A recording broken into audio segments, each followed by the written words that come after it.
Yo, I think we live. What's going on, man? Yo, Long day, Primal, you said?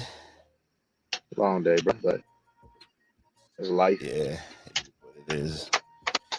Let's But take our mind off of it for a minute. You know what I mean? I know, right? What pharmacist? He there? Yo, before we get into these intros, what's going on with OBJ? He tired of that bullshit. Look like it. Is he not ready? I think he's ready to roll. I think he's ready to roll. I think it's something to do with the organization, man. Yeah, because they held him out again for week They two ruled, already. They ruled him out early, yeah. Yeah, that's what I'm saying, right? He didn't even practice. And they was like, all right, you out with week 2. So crazy, man. yeah, for anybody with fantasy, counting on OBJ, it's not looking good this season so far, at least. Anyway, this is episode 10 of the GTS Podcast. This is Skyline, your host again. I'm joined with my regular panel members and co-hosts. Jay Weave, what's been going on, man? You enjoyed week 1? No, I loved it. Had a good time. Watching plenty of ball. And it was lovely. Got to see the Texans start off week 1. It came out week 1. And, yeah. It's all good, man. I'm straight, man. Yeah. All right. All is well, brother. Shit. Enjoyed college as well. Right. Had a couple of good games on, man, that meant something. I'm ready for conference play over there, but NFL was dope. Week 1, overreaction week. You know how that shit goes. Yeah. Yo, pharmacist, what's going on with you, man? What's going on, homie? Let the people know what you've been doing. You enjoy your week 1, man. You had a victory, right? So I had a victory. I good. Loved it, brother. Yeah. Loved it. It's beautiful.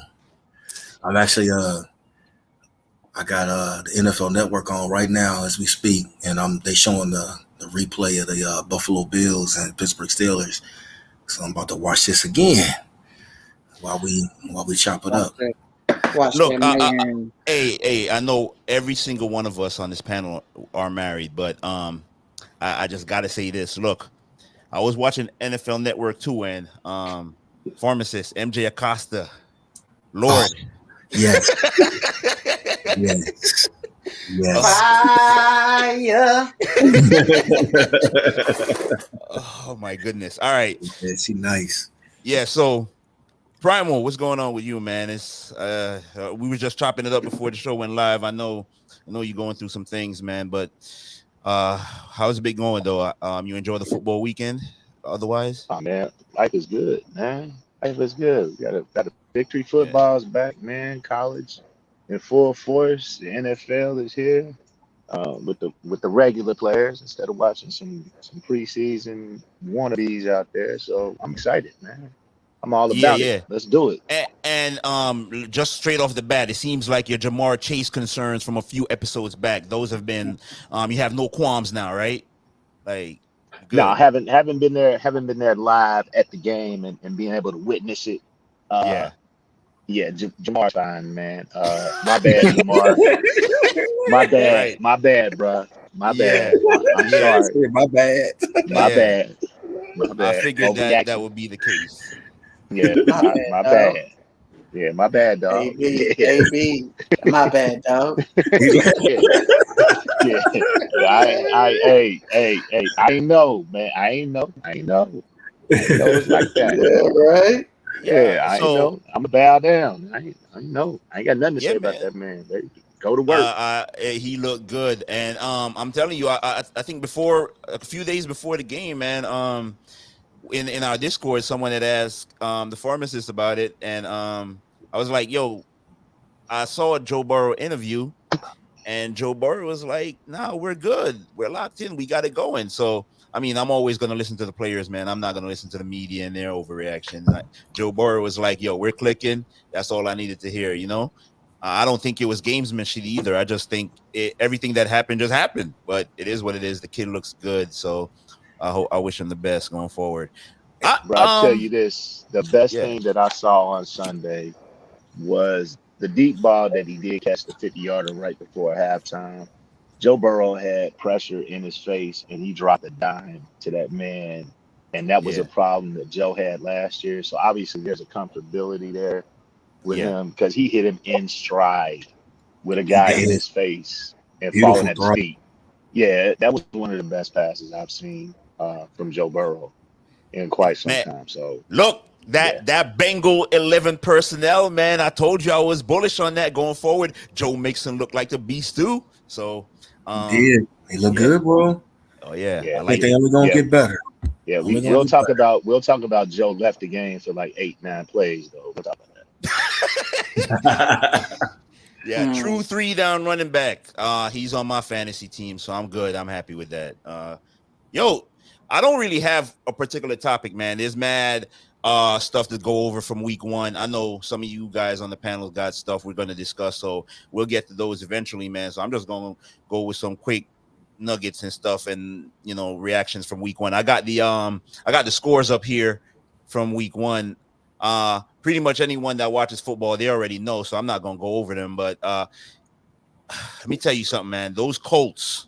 Listen, I know it's week one. I'm not tripping, but I didn't like anything that I saw out there. I done told you guys this already, but I'm saying it again. The defense got to tighten up. Pass rush. That was the thing I was hanging my hat on going into the season. The defensive line. You guys didn't look good at all out there, man. I'm telling you right now. Linebackers missing tackle. Bobby Okereke. You cannot tackle the running back with your back. Okay, you need your arms. You need your legs. Yeah, you can't. Yo, that play looked crazy as hell. You were on your ass. Take that shit personally going against the Rams. Safeties. Lord have mercy. Talk about it. Yeah. I think this it was the Monday night game. Nah, yeah, I seen the Saints receiver running butt naked out there. Other than that, I think the Colts were the only one that gave up the ass like that, right? With receivers running wide open, unchecked. Like, yo, these guys, y'all looked horrible. Guys were saying they were rolling coverage to Pittman. I just think they didn't want to unleash the passing offense yet. They came out with this conservative game plan to protect Carson Wentz and just get his juices going and get him used to playing again. But look, he ain't gonna feel comfortable when he's running for his life. That offensive line was terrible. I'm not gonna ramble on about the Colts and whatever. You guys heard it already. You guys seen it. Listen, tighten it up, guys. You need to win this game against the Rams. But I got other shit I need to talk about. I'm disgusted with y'all. I'm done. I'm not talking about y'all for the rest of the show. Yeah, we're over that now. So, guys, man, I mean, anything impress y'all? Like in particular, before we get into like fantasy and whatnot, just anything that unexpected, anything you saw that you didn't think you'd see. I mean, look, I know what I'm going to talk about, but I'll give y'all the floor first, man. What impressed y'all, man, about the opening weekend? I thought it was great, but you guys can take it. Whoever want to start, go ahead. I'll Well, I'll start, start. man. You got a problem? Go ahead. Yeah, I Bubba. got it. What really impressed me was our division rival, the defense of the Steelers, man. Being able to shut down and to go against what they're known for, being Right. Blitzburg, and to be able to change it up, being game plan or game day specific, that was impressive to me. Because they did it flawlessly. They can totally confuse. I don't know whether people believe in Josh Allen and the Buffalo offense, but that was a Mm-hmm. productive offense from last year that basically brought everybody back, Right. and they shut them down, man. They shut them down. They had them confused, took them out of everything that they wanted to do, and Josh Allen looked like back in his rookie year for the most part. So I was impressed by that. Hats off to the Steelers, man. Yeah, That's a commendable job. I was watching that game. I was keeping an eye on that. I was happy when it was like 10-0. I'm like, all right, look, this is a slugfest out there. I'm seeing, look, man, let me tell you something. That Pittsburgh defensive line, they were out of control. They were getting Mhm. after Josh Allen, man. It was impressive to see. Like, they were wreaking havoc out there. TJ Watt is a monster. Like do we want to say he's better than his brother? Like it's because his brother played. Now I'm not No, gonna. I'm not gonna say that. Yeah, I'm not no, gonna. I didn't say it. I didn't say it. I didn't say it. I didn't say it. I just said, do we want to say that? Like, look, No. but the guy JJ looked like in an his heyday. absolute monster out there, man. He was disruptive. He was everything that you want in a pass rusher. But we ain't gonna get out of control. I just wanted to see what y'all was gonna say. You know what I'm saying? But look, but anybody else got a thought on this? Because I thought the Pittsburgh defensive line got the MVP in that game, though, the trophy, in my opinion. No, I wouldn't. I would go special teams, man. Oh yeah, that was the play that turned that whole football game around. It turned the tide, man. Yeah. That was the momentum. That was the one for me. Right. Great execution, blitzing up the middle, block right up the middle to the house. I like that play. That was a good game for the Steelers, man. I wouldn't say complete. Right. Defense and special teams was good. They need improvement with the offense. I wasn't enthused with Najee. He ran hard, right, but it wasn't any holes, and I'm not gonna overreact to that. They just gotta, it's week 1. They gotta clean some stuff up, but a hell of a win, for the Steelers, and when majority of the people counted them out. So for this game, so they took care of business, did what they had to do, and went out there and got a win. That was a good win on the road in a hostile environment. Bills Mafia, they was in full effect. Pittsburgh travels well. They had some fans there. That was a good game. I think Buffalo needs to find some kind of running game, man. They're gonna get that guy hurt, man. Josh Allen, he's tough. Yeah. I like him as a football player, but he took some hits, man. It was on his ass. So, Singletary did run hard. You didn't give it to him enough, though. They didn't. Yeah. 11 carries. I mean, you've got it up here on the screen as we're looking 11 at for 72. 11 for 72. But see, this is. Let's talk about this real quick. So, and this applies to a lot of football games year in and year out throughout the season. So, you'll look at the stat line as far as Singletary, 11 carries, 72 yards. Josh Allen, 9 carries, 44 yards. So we know Josh Allen likes to run he will run the football. He's a big man. He's a big young man. He's a physical, player. And he's not afraid to run it. He's not afraid of contact. But I'm bringing this up because this is a thing that I've watched over the years watching ball is even with a positive stat line like Singletary has, 11 carries, 72 yards, but 11 carries isn't enough. I'm looking at Josh Allen. I'm looking at his stat line right now. 30 completions, 51 pass attempts, 270 yards. But here you go. Average pass attempt, 5.3 yards. Okay. They sacked him 3 times. His QBR for the game, 40.7. So again, this was the problem with Buffalo last year. Solid defense, very good offensively, and against a lot of the teams in this league, they will be able to score and pull out victories. But against a solid defense like the Steelers, you are really going to have to be on your A game. And this is a football game, as an example, where you need to be able to run the football. So I'm watching. I went through the quick view already on this game, and when I came in here, I said I'm actually watching the replay live on NFL Network as we speak. Right. So one of the things that leaps out to me from going through the quick view is situational play calling. So right now I'm looking at right now live 3rd and 10. The coverage on here is fantastic. Okay, so this is a first quarter, 7 minutes, 38 seconds left. You get a completion here to Dawson Knox. They moving the chains. But if you watch the rest of the game, this was something they were not able to do with any consistency. Being able to move the chains on third down. Pittsburgh consistently had them in third and long, from what I recall. And, and again, if you can't run the football with any consistency, you're going to struggle in this league. Now, there's always exceptions to that, but for the most part, we saw this with Buffalo last year, where they were throwing the ball. They are a 11 and 10 personnel team.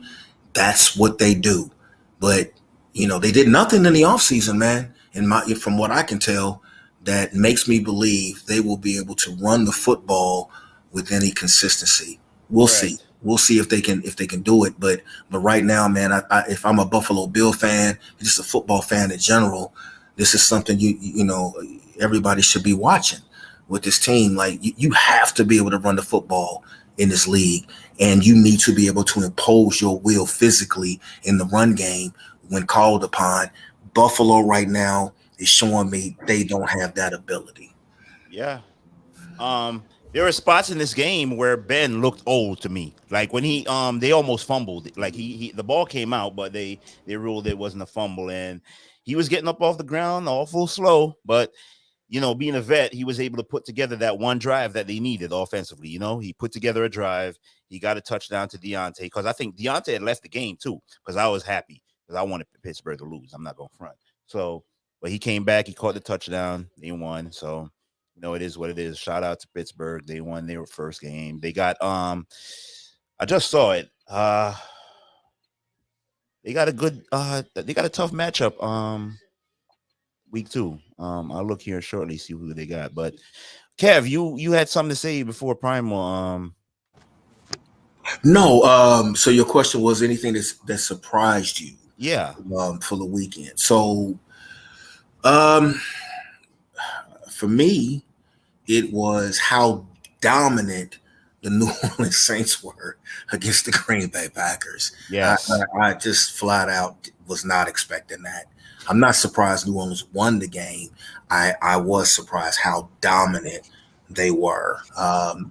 In hindsight, it's 2020, as we all know. But quite frankly, man, and I mentioned this, to some of the guys in the room before the podcast earlier today.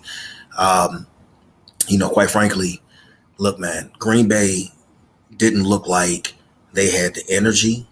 They didn't look like they were prepared. We talked about, obviously, when you don't play your starters during the preseason and or if you play them very little, I mean, you can expect some rust.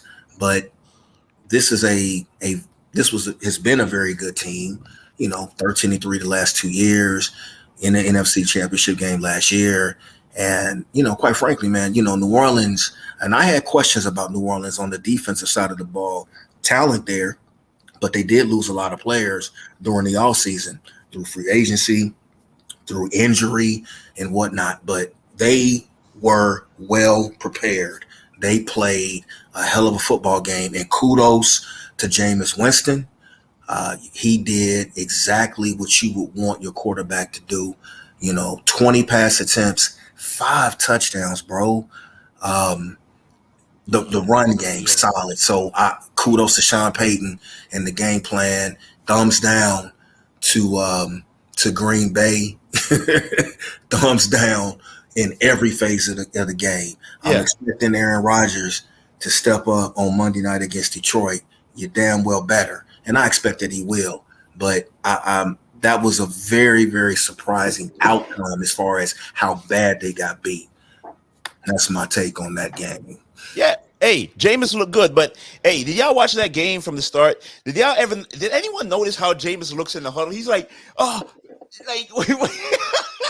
he just looks weird, man, when he's talking to the guys in the huddle, the way he bends over, yo. It looks crazy as hell, but he was effective.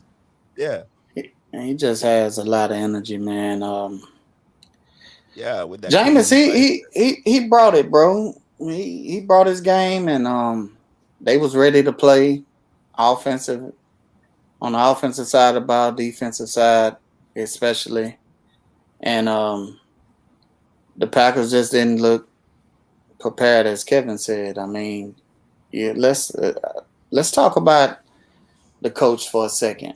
You got LaFleur over there, and you talking about a guy that before getting his head coaching job, he was with the Tennessee Titans when the Titans played the Ravens that year, and that had to be 2018, 2019 when they played them in the playoffs. You talking about the guy that was calling the plays over there? Dude was 0 for 10 on third downs. I mean, they wasn't ready. And he didn't seem like they was ready to play as far as energy wise. He didn't really make any adjustments. Didn't run the football enough. Man, I'm starting to look at this coach in big time games. That was a big conference game. Week 1. Everybody should be thrilled to be by playing football.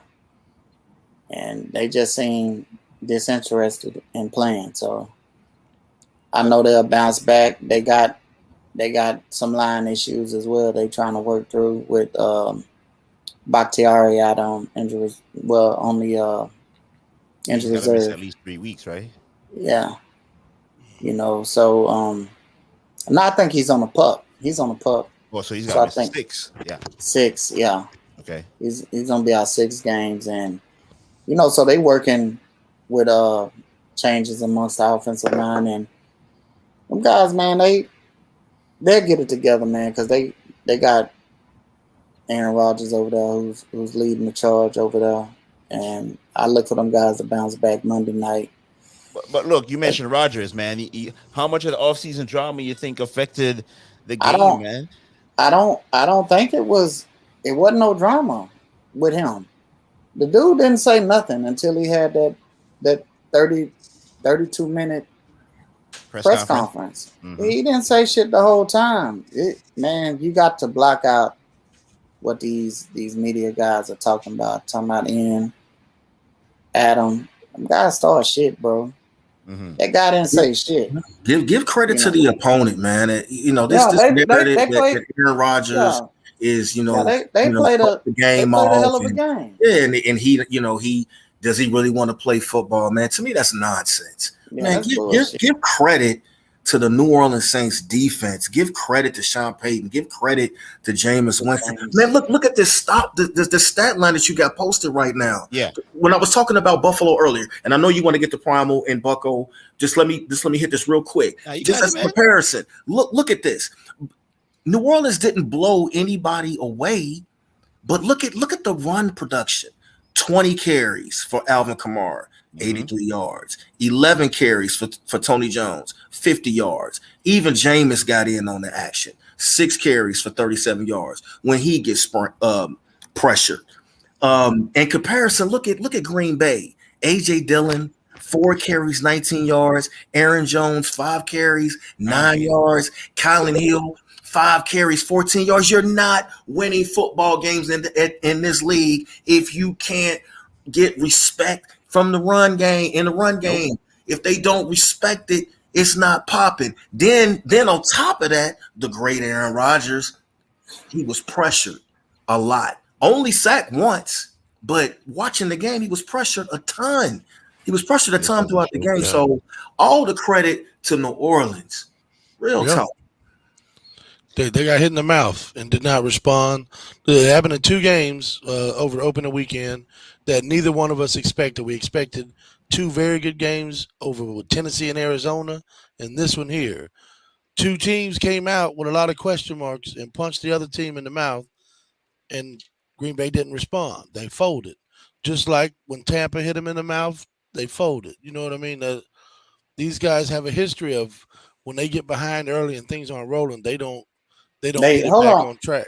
They fold. You say they folded Bucko against y'all? Yeah. Well, the first game we played them. The first game. Oh, the first game during the season. Okay. Yeah. I'm talking about the regular season game. Okay. Yeah. So, I mean, the playoffs, obviously, intensity ramps up. They did have a nice comeback. We gave them some nice turnovers. So we're not talking about that. But the team that I saw playing on Sunday in white and gold had a mission, had a plan, That's like Lincoln said, they weren't, or Kevin said, they weren't blowing anybody away. They ain't like they were just killing it. They were consistently efficient, kept the ball the whole time, and scored. Like, look, Jameis Winston's on pace for 89 touchdowns, but he's only on pace for 1,800 passing yards. You get what I'm saying? So the efficiency that they were able to just dominate with, it was impressive. But Green Bay was equally as unimpressive as New Orleans was impressive. It reminded me of a Lamar Jackson game. Prime, I'm gonna let you have it. 2 years ago when he was throwing 20 or 25, 4 touchdowns. That kind of, it was that kind of efficient game for Jameson. It was good to see, man. Yeah. After that dude been ragged on, and we rag on him, man, for his workout videos, which we should. That's a bunch of clown stuff, but pushing a when navigator. push came to shove. But yeah, man, all that type of nonsense, bro. When he came out to play, though, they came to play. And it looked like Green Bay left, came in the game with a lot of questions. They left with more questions. And honestly, I think they're gonna have more questions after they leave for playing Monday night against Detroit. I got Detroit winning. I don't think Green Bay has answers. I don't think they do either, because Corey Lindsey was a beast. You lose him at center. Bakhtiari, one of the best left tackles. You got him the first quarter of the season gone. And I mean, that offense relied a lot on, deep, long developing routes. And it's not going to be there, buddy. Like Magic says. Questions, man. They got a lot of questions. I'm not going to go that far with it. The Detroit Lions are going to get smacked around. I know you don't. They are missing they fucking best corner. I'm with the Okuda, Jeff Okuda. Jeff. He is not. He's gone for the season, bro. They are finna get their ass smoked, bro. He was Bottom getting line. burned anyway. It don't matter. That was their best fucking corner. He was out there, gave up 189 yards. Yeah, he was getting smoked, bro. Yeah. But I'm just saying, if that's their best, what do you think they have behind it? Yeah, they gonna get it. I'll tell you what they got. They got a lot of heart. Yeah, they got heart, man. They bite kneecaps, bro. Green Bay didn't look like they had no heart. Give me the guys with the heart, bro. In football, I want the heart before the time. I tell you what, Prom. You go ahead. Joe badass. You're on week 2. I'm with it. You I'm go with it. right ahead with your badass. I'm with it. I know the outcome of this. I know this. I know Green Bay was one of the 5 worst teams that I saw, and Detroit wasn't in that 5, man. The way they took it and came back, that showed a lot of heart, bro. They fought. They was getting smashed, and they actually had a chance to tie the game at the end of the game. So I'll give me those guys. They look like they want to play. I want those guys on my team. Green Bay, miss me with it. Not now. Jeff had 4 tackles, 3 solo, 1 pass defense. I don't know. What about that? We forgetting about the smashing. Yeah, man. 189. Yeah, I think this might be a good bounce back game for the Pack. It should be. It's gonna be at by home, all right? intents and purposes, it should be. Yeah. But Hold on. Why should they be bouncing back, man? They were favored to win the game against New Orleans. Why we still believing? We don't believe what our eyes show. Hey, our own lives. I think it's like this here, bro. If with week 1, just period. If you got a shitty roster and you got your ass kicked on week 1, you're gonna have a fucking long season. Just period. If you know you got a fucking good roster and you played shitty, you're gonna be all right. You got a fucking good roster. The guys with shitty rosters, they got their ass bounced on like Jacksonville. They in trouble. Like Atlanta. Let's not forget what Bucko said. They're missing a lot of their offensive line, man. The key parts of their offensive line is not there anymore. And guess what? Time, them guys ain't got no hell of a pass rush. I don't know. I like Romeo. I like Michael Brockers. I like Michael Brockers and Trey Flowers is okay.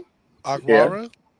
I'm I'm not a big fan of his. I think Bucko, we you are. going with history, man. The league is Nah, changing. The old guard nah, got to change. nah, Got to change nah. sometime. I'm going with Monday night. It starts to change, bro. I'm not picking Detroit to win this game. I'm not crazy like that, but I You can just see called him me crazy giving them. I can see, yeah, I did, but on the slide. on the but dude, slide, he got me. oh Okay. man, no, I can see what you're saying. I can see him battling those boys, but dude, talent wins, man. For the most part, 90% of the time, talent's gonna win, and Detroit doesn't They in the have very much NFL of though. it. All these guys are talented, man. They in the But there's NFL. there's levels Jay, to this. you just said you don't like the coach. Bucko told you about the offensive Yeah, line but issue. yeah, the coach and I said big moments, key Detroit games. is a key game for Detroit them, man. is not a big game, bro. It They're is if not. you go Wow. 0-2 to them. If you Man, go 0 look, and Yeah. 2, man, It's man, gonna big end game, up bro. being God, big, but you going know into what? it That's ain't big big. game. I'm just You look I'm at it just as a Ain't bounce big. back game. I'm just gonna hush, man, because this is crazy. But Now, who's gonna now I'm cover crazy Devontae? again. He alluded to the Jeff Okuda thing. Do they have anybody that can cover on Devontae?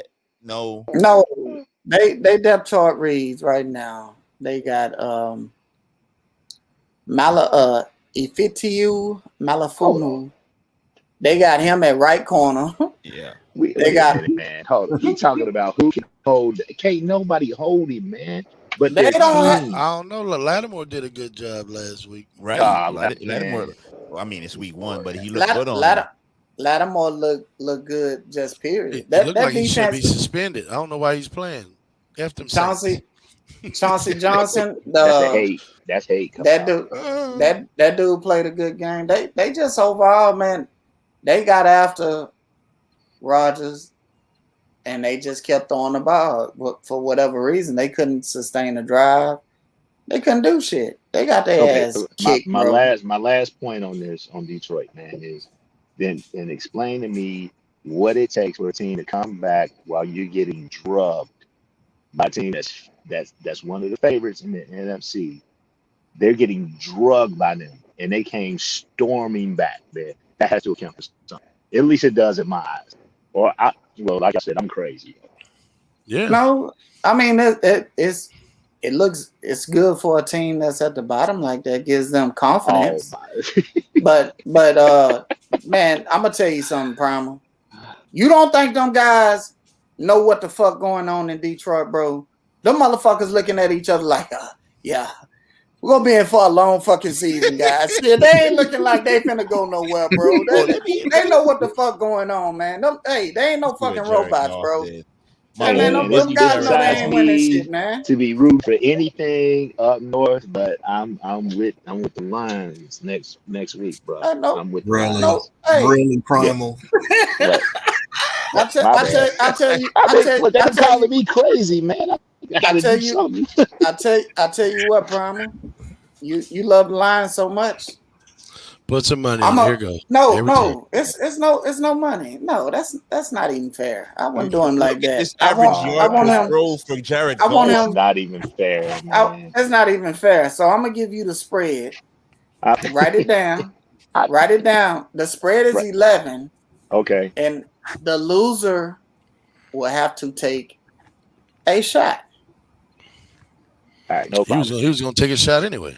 No problem. Well, no problem. Yeah. No problem. Take a shot. No problem. Shot of tequila, whatever your choice, Jameson. your preference. Jameson, whatever. You know, Yep. we got to do it live. I get 11, but I get 11. We got to do it live. So you get the 11. You get 11. 11. You get 11. Yeah, that's the spread right now. So hold on. Okay, let's do this. If the Lions went outright, you got to triple that. Triple shot. That's a bet. All right. Nice. That's a bet. Nice. But look at that average yard per throw for Jared Goff. 5.9 yards per throw. Man, I don't need on no 57 stats, attempts. Yo, I know you want to no speak it into existence. I love it, Primal. I don't need no stats. I love it. Sideline. I don't need no stats to be backing up. I got it. I got you. Oh no, man. See, this is the stat line. This is the stat line for in regards to Detroit. This is the stat line that reflects when you fall behind the way Detroit fell behind. So this is not what Detroit wants. They do not want Jared Goff throwing the ball 57 fucking times. That's not what they want. So when you fall behind like this is ultimately the result. Great for fantasy if you got some of these players. Great in that regard. But this is not what Detroit wants to happen. Swift had a pretty good game, didn't he? Look at this, man. Williams had a good game. No, he didn't. Not in the rush game, but he caught some passes. In the pass game, man. He was out there active. 11 targets. Yeah, he was active. You should be trying to get him in fantasy now. He had 11 targets. I mean, that's what you want from a running back. I've been trying to get him all off season. Jay, we being stingy. What you want me to do, man? I don't want him running the ball 25 times between the tackles. He's not a big guy, man. Detroit is not going to win a lot of football games and I don't mean this in any disrespectful way. TJ Hawkinson is a damn good tight end, a damn good football player. But this is not the recipe for winning the NFC North, bro. If TJ Hawkinson is your best receiver, bro, where the hell is Tyrell Williams? Wait a minute. Where is Amon St. Brown? We got to stop. We have to stop. Hey, we have to stop. Who is Khalif Raymond? I don't even know who that is. We have to stop. Now y'all killing the Lions, man. The Lions out there, they fought. Green Bay gave it up. They gave it up. Like they get an E. You get an E for effort.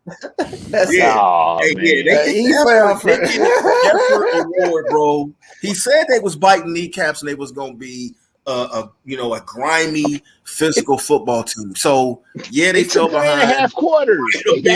But they really did. They fought and they tried. Look, if you a football fan, that's what you for a perennial losing organization like Detroit. I know a whole lot about this, being a Bengal fan. Yeah. But what you want to see is effort as a fan. Give me a reason to buy in and give me effort, man. Show me that you like playing football, even when you know you're probably overmatched against your opponent, man. That's all fans are looking for, man. Effort. Green Bay didn't really, in my opinion, didn't give the effort. They just they was just trashed across the board. But Detroit, to your point, Primal, they did. They didn't give up. They kept grinding, and Frisco had a lot to do with that as well, with their sloppy play. And there's some things we didn't touch on it, and we want to get to some other games real quick. But there's some things that I saw, that some things that are currently going on in Frisco that are concerning to me, very concerning to me. Brandon Ayuk didn't, what's going on here with this guy? Really not, he played, but I mean, you hear Shanahan come out and say, hey, man, he needs to learn to be consistent. Where was Trey Sermon? He needs to learn to be was a healthy consistent. This is a Shanahan MO, man. Hold on, Ayuk didn't play publicly to motivate them. And Ayuk did play. He didn't play. No, he played, but he didn't get targeted. He didn't get targeted well. Yeah. Like what's going on here? For some reason, what's going on here? Yeah. So there's some things with Frisco that I don't like. This game coming up next week against Philly is really going to be a very interesting football game. Hey, Bucko, you came in late. You didn't get a proper intro, man. So I asked the question, man. Anything in particular surprised from week one, or anything that you wanted to talk about or discuss? And just that one singular thing. So Arizona Cardinals pass rush. Absolutely incredible. Yes, I'm glad. We're brain sharing right now, because if it was up to me, that's the next game I wanted to talk about, because they got that one, and Dalvin Cook didn't fumble. That was the next point I wanted to say. But go ahead. Let's go with the Cardinals. I was there. I saw it. Yes, he did. Yeah, this score here, these 13 points here, that shit didn't matter. I know Tennessee's embarrassed by what happened. It was over at that point. Yeah, like it was 31-6, wasn't it? 31-6. Yeah, when they scored that. Yeah. Chandler Jones. Now I watched this. His first sack, he was unblocked. He came off the left side of the defense, so the right side of the offense. He was unblocked. He hit, And he bootlegged right into it. Yeah. So no, he actually just something like that, right? Yeah. After that, the whooping he gave Taylor Lewan was incredible to watch, man. It was crazy. It wasn't just him though. J.J. Watt was looking spry out there, getting after the quarterback. Man, I mean, Jordan Hicks flying all over the field. Isaiah Simmons making plays. Like, dude, that front seven looked incredible, dude. We praise Tennessee all this time for their efficiency, their offensive line, their run game. I looked at that game in the first quarter. Derrick Henry had 11 carries for 9 yards. I said, "What the hell? Whoa, what is going on?" So I loved it. Very impressive. I loved it, man. Anybody else want to touch on this, man? What y'all saw? Kyler Murray was his ever elusive self. It was a good game. It was a good game. I'm glad Tennessee lost. Yeah, Arizona. Look at the efficiency of Arizona's offense. They had the fastest defense I saw. Yeah. Todd Downing ain't looking so good. Yeah. Who'd you say, Jay? Who'd you say, Jay? Todd Downing. Todd Downing, the OC. yeah. OC, the bad. Yep. But look at this efficiency. Look at this efficiency from Arizona's offense. I know he's talking the defense, but look at this offense. Look, very efficient. Kyler Murray, 4 touchdowns, 21 to 32, 289. The run game. You even looking at this, man. Again, running the ball just enough to make the defense. They were 50-50. 12 to 63. But I think it's something to be said with just throwing a bunch of guys together like Philly did when Vince Young said they had the dream team back then. Right. You can't just throw players together, man, and you ain't practicing. You ain't having guys sitting out. You letting them sit. No continuity. None of that stuff. You talking about like Derrick Henry here?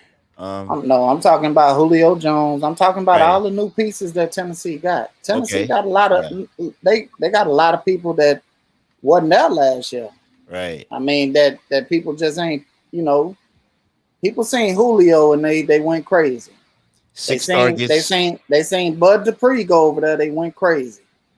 But talk about the guys that left that roster. They had a lot of people leave, man. Bud Dupree, 1 tackle. 1 tackle. Looks slow as hell. Man, I'm just you can't just throw players together, man, and they start players from other teams and think you just gonna go out there and dominate.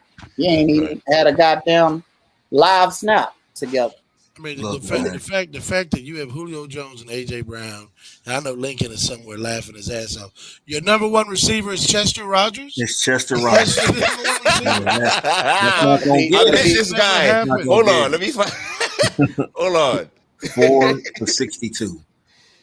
That's to be A.J. Brown, 4 for 49. Julio, this was the big signing, right? 3 for 29. That come on, man. That's not gonna get it. That's not gonna get it, Tennessee. You better get it. You better get it together, or it's gonna be a long season for y'all. We need to talk about the coach coming out and calling Julio out too. Let's talk about it. Talk about it. He said some of that was Julio's fault. He said Julio needs to be prepared. Dude, his route running looked sloppy. He looked like he was flopping out there. Yeah, that did not look like Julio. To be honest, Julio he damn near looked 32. You gonna say no? He damn near looked like he done, bro. I don't know if that was from a lack of practice. I mean, you gotta call it hot. That dude taking off on the line of scrimmage. Hold on, man. They was on that dude like a pig in a blanket. Family photo, bro. That's being the number 1 receiver, Chester Rodgers, right there. Is that Chester? That's Chester.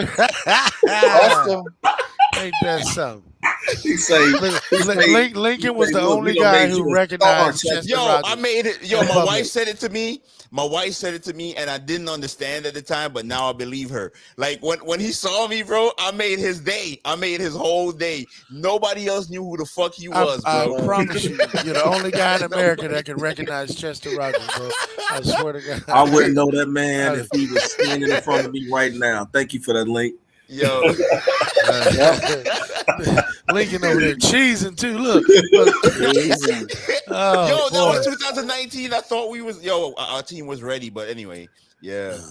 But Jay, man, I'm sorry, Jay. No, you good. You good, Yeah. brother. I had to share that, man. Chester And I'm Rodgers not- 4 for 62, 15.5 yards. Not calling the man done, but he looked like a guy that didn't practice. He looked like a guy that just went out, tried it out on the field, and didn't look good, man. And you talk about Tennessee.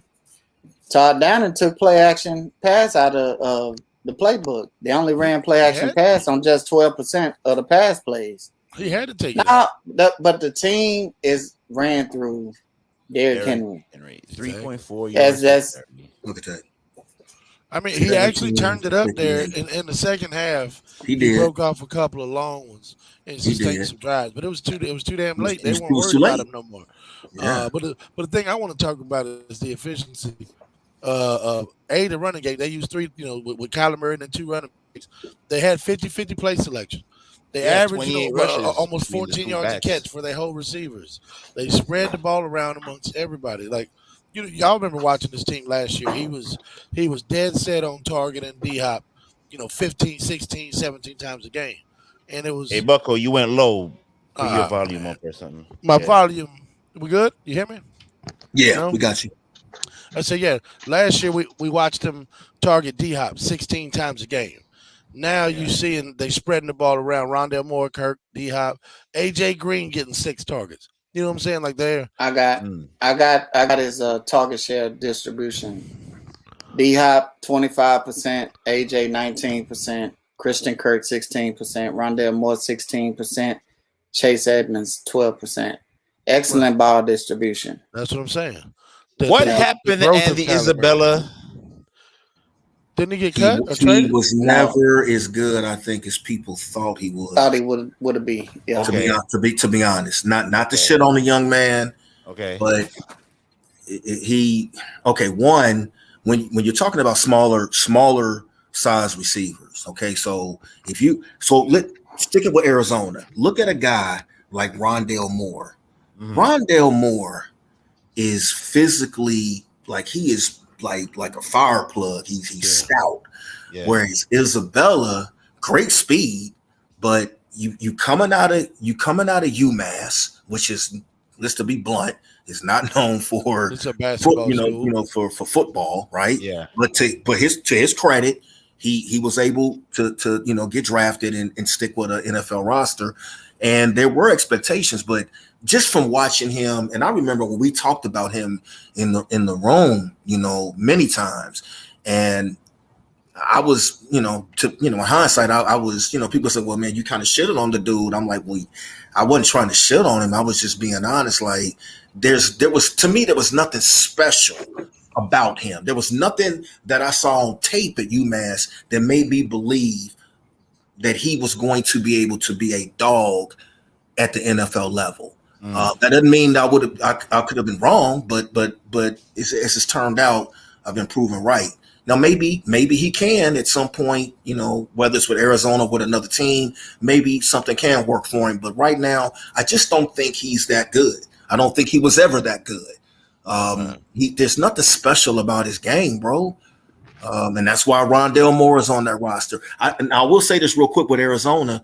I'm very interested to see what they're going to do with Christian Kirk.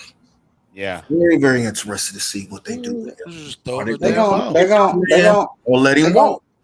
They might keep him because AJ not gonna be there. Yeah, AJ definitely ain't gonna be there. So they'll offer him a. I'm not gonna say what kind of contract they'll offer him, but they'll offer him a contract, and if he accepts, he'll be there. If not, they're gonna let him walk. Yeah. It's as simple as that. But they can't afford to lose 2 wide receivers that's on the field for them. Agreed. How they were on the field this in week 1. Yeah, I don't think they can go that far with it because you'll be back to square one. Yep. And it's a lot of pressure on that team. If that team can't get it done this year, it's going to be some people fired. And just leave it at that. There's a lot of hype, and rightfully so. We don't want to overreact off of week 1, just like we don't want to bury the Green Bay Packers off of week 1 and say they're going to lose to Detroit. We don't want to make, overreactions. You know what I mean? So while they played good, they still got to prove to be consistent on both sides of the football before I take them for real. AJ Green. Christian Kirk would look good as a number 1 over in Detroit. He would look great in Detroit. A lot of teams can use a guy like that, man. There's a lot of teams. Did you see him track that football that he caught for a touchdown? Look like him Willie and Tyler. Him and Tyler Lockett had 2 of the best catches of week 1. They tracked the shit out of that ball, man, while it was in the air. And Russell Wilson threw a lollipop, and Tyler Lockett was able to adjust and run up underneath the ball and track it down and catch it. It was nice. Now, speaking of lollipop, man, for 1 minute, can we talk about Patrick Mahomes and Tyreek Hill thing? Who? Yes. Be real.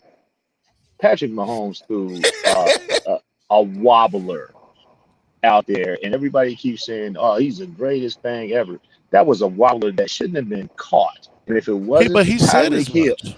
But hey, he can say as much, man. But if you listen to how people talk, that was a great pass. No, it wasn't. That was a dead duck lame out there. And if the safety just turns around and plays the ball instead of just looking at Tyreek Hill's butt, then that's a pick, bruh. And the Browns probably win that game. But because Tyreek Hill is who he is and adjusts to the ball and makes a great adjustment and scores a touchdown, they're giving the credit. Patrick Mahomes, that was a great throw. He did he was good. Look at that sidearm throw, bro. Like, calm down. Look at problem. Just calm down. No way. I get it. Calm down. I get it. Look, Patrick Mahomes has some great guys around him. He has some great guys around him, and I'm tired of everybody saying this guy's the greatest thing ever. He's not. He's a good quarterback. But, bro, you can't just throw lame ducks in because your wide receiver makes the adjustment. And I don't want to hear all this. Patrick Mahomes is the greatest thing. That was a great throw. No, it wasn't. It was a duck. He's a great quarterback. No problem. Man, he has great weapons. Put him on Detroit, and you tell me something. He's a great quarterback. He's a great quarterback with Andy Reid. You ain't just gonna call him a good quarterback. That's he's a great quarterback with Andy Reid.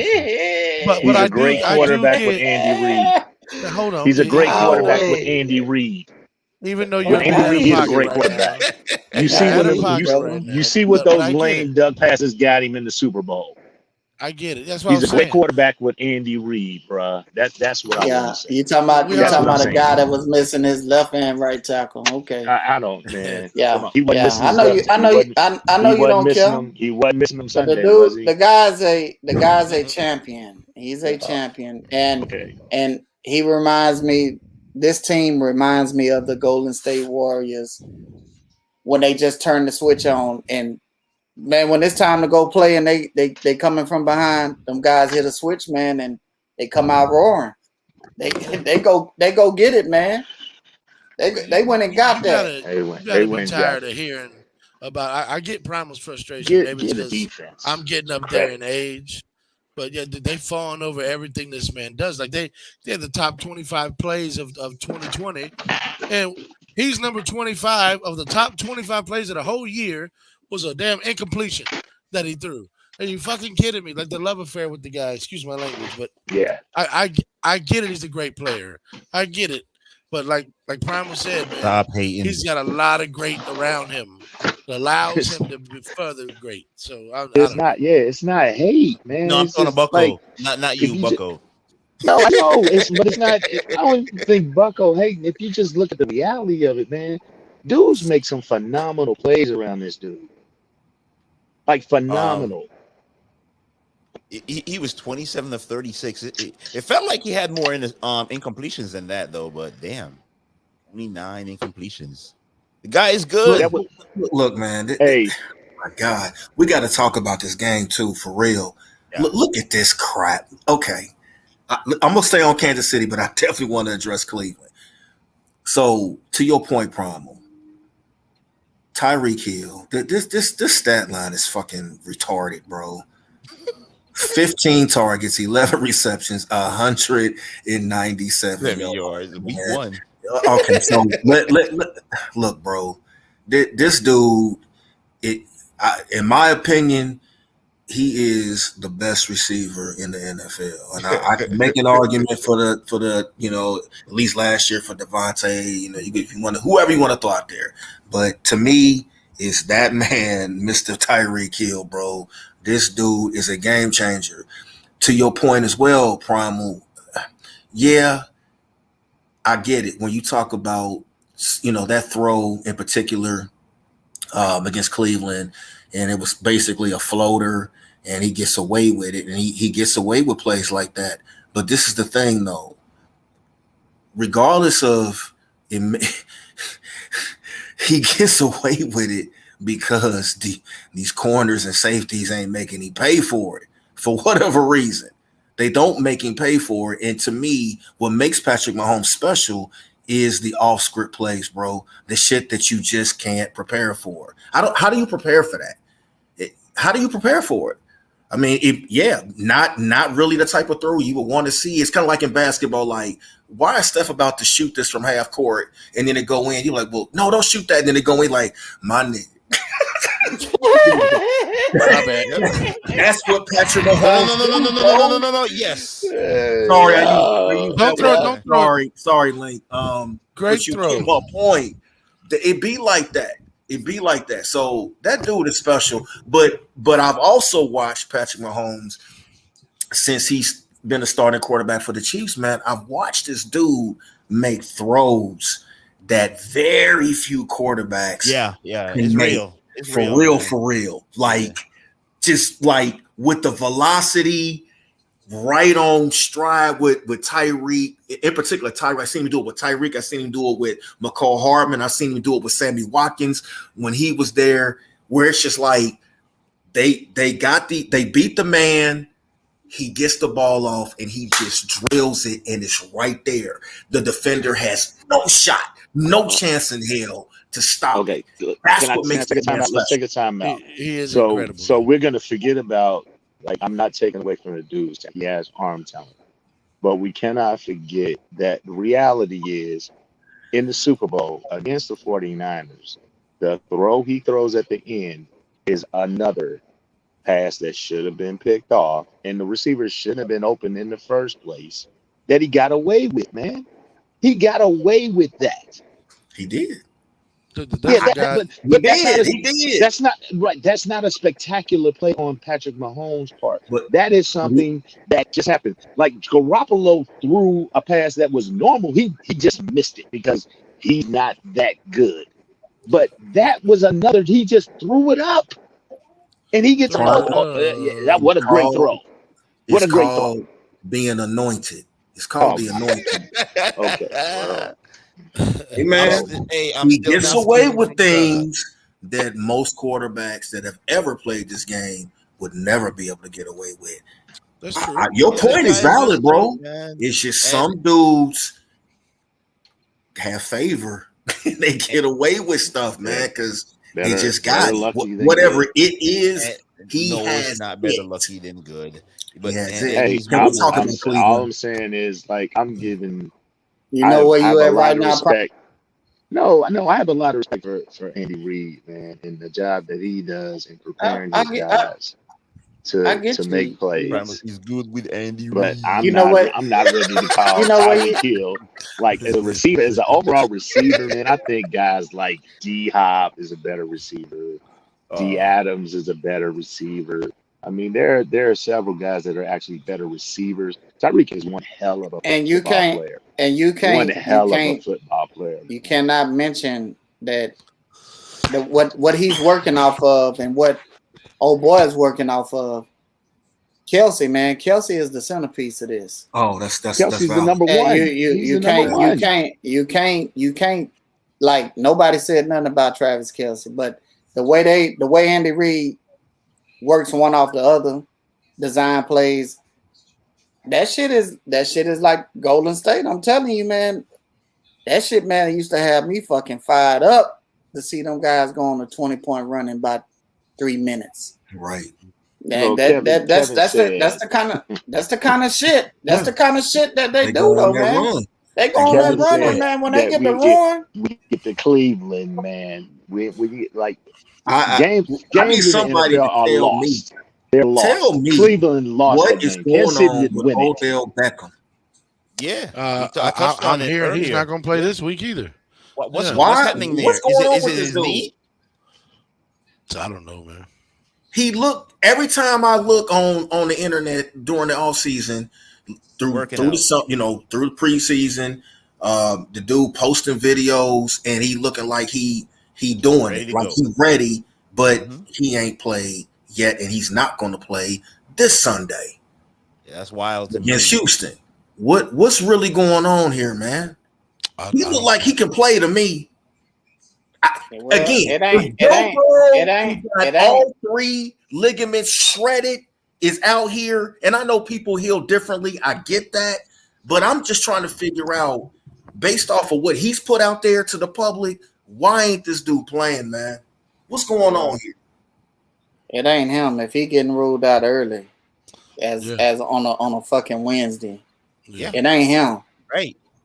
So I found that odd because they said last week they needed to see like closer to the game if they were going to rule him out. And like Jay Weave said, they're ruling him out on a Wednesday this week. Like he was right a game away. time That's decision crazy. 3 days ago. Yeah. Now he's automatically out, and he didn't do anything to re-injure himself because there's no report of it. But, I mean, maybe it's Kevin Stefanski trying to overshoot his shot. I hate when coaches do that, man. Let your players play.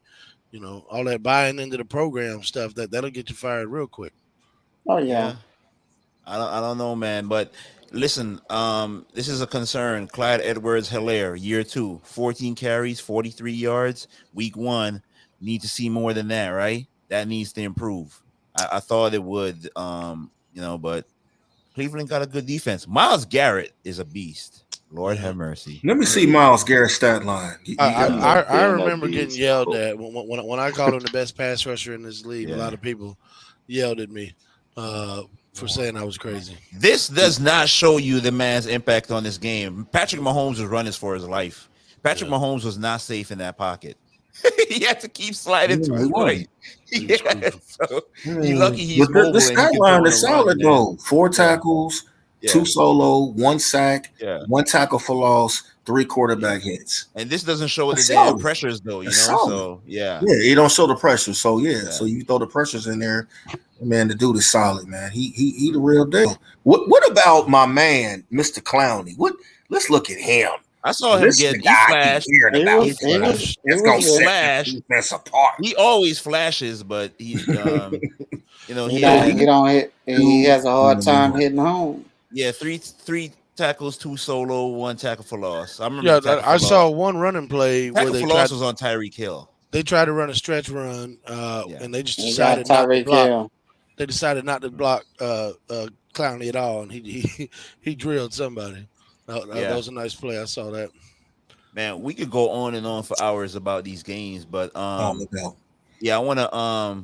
wanna get into what Jay Weave wanted to talk about. Then we'll get into Kevin's fantasy topics. Jay, you said your old boy Urban Meyer, he might take the UFC job. Rumors are that what are they talking to him? What are the rumors actually? Because the rumors are yeah, that people from Ohio,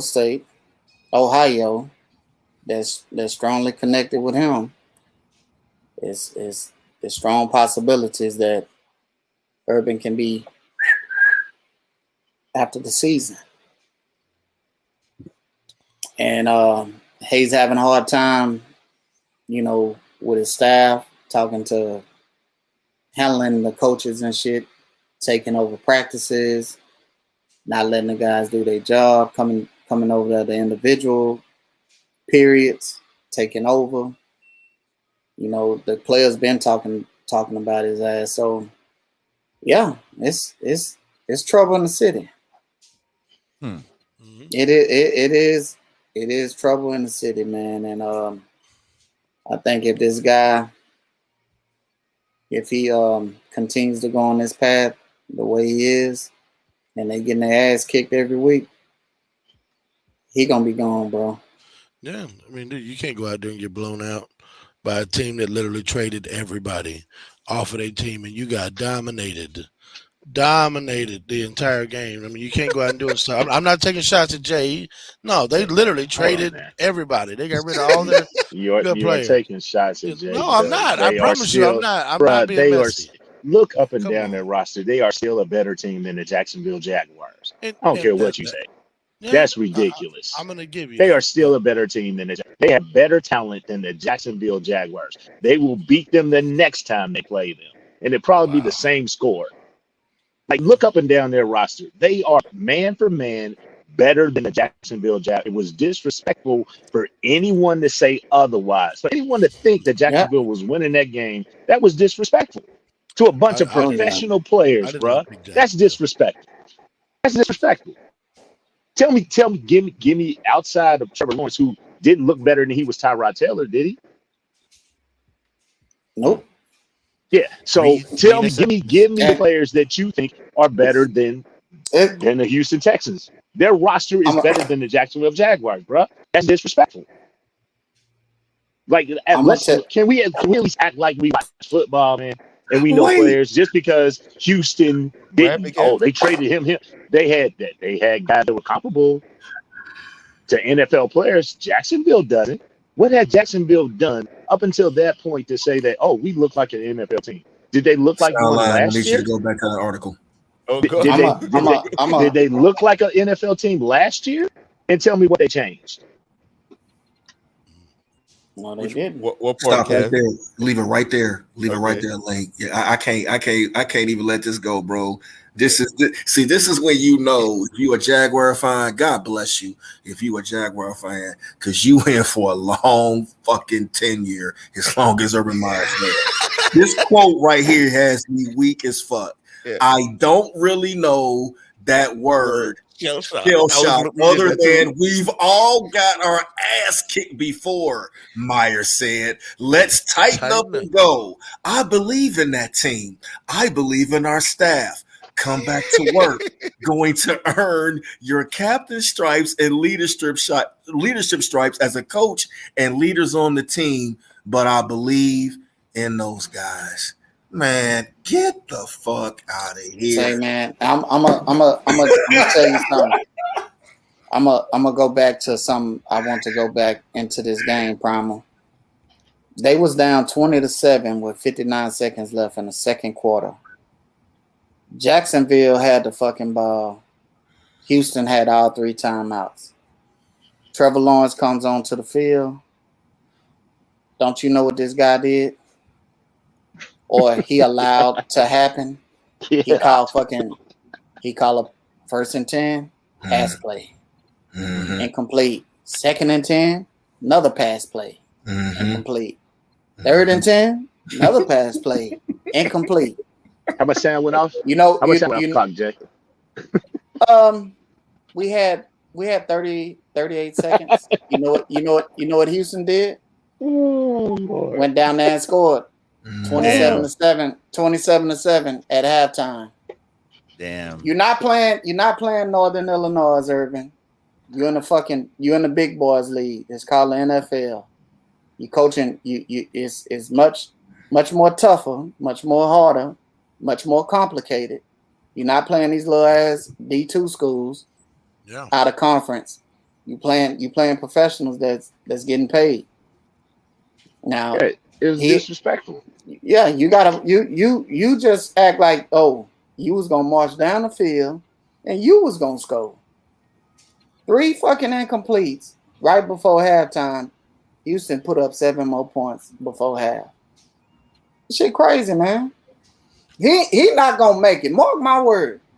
That dude is going to leave Jacksonville this year, during the season, or at the end of the season. And that motherfucker gonna be at SC. Check mark. Yeah. Look at Houston. Look at this. So they dominated the game from jump, right? But still, look at this.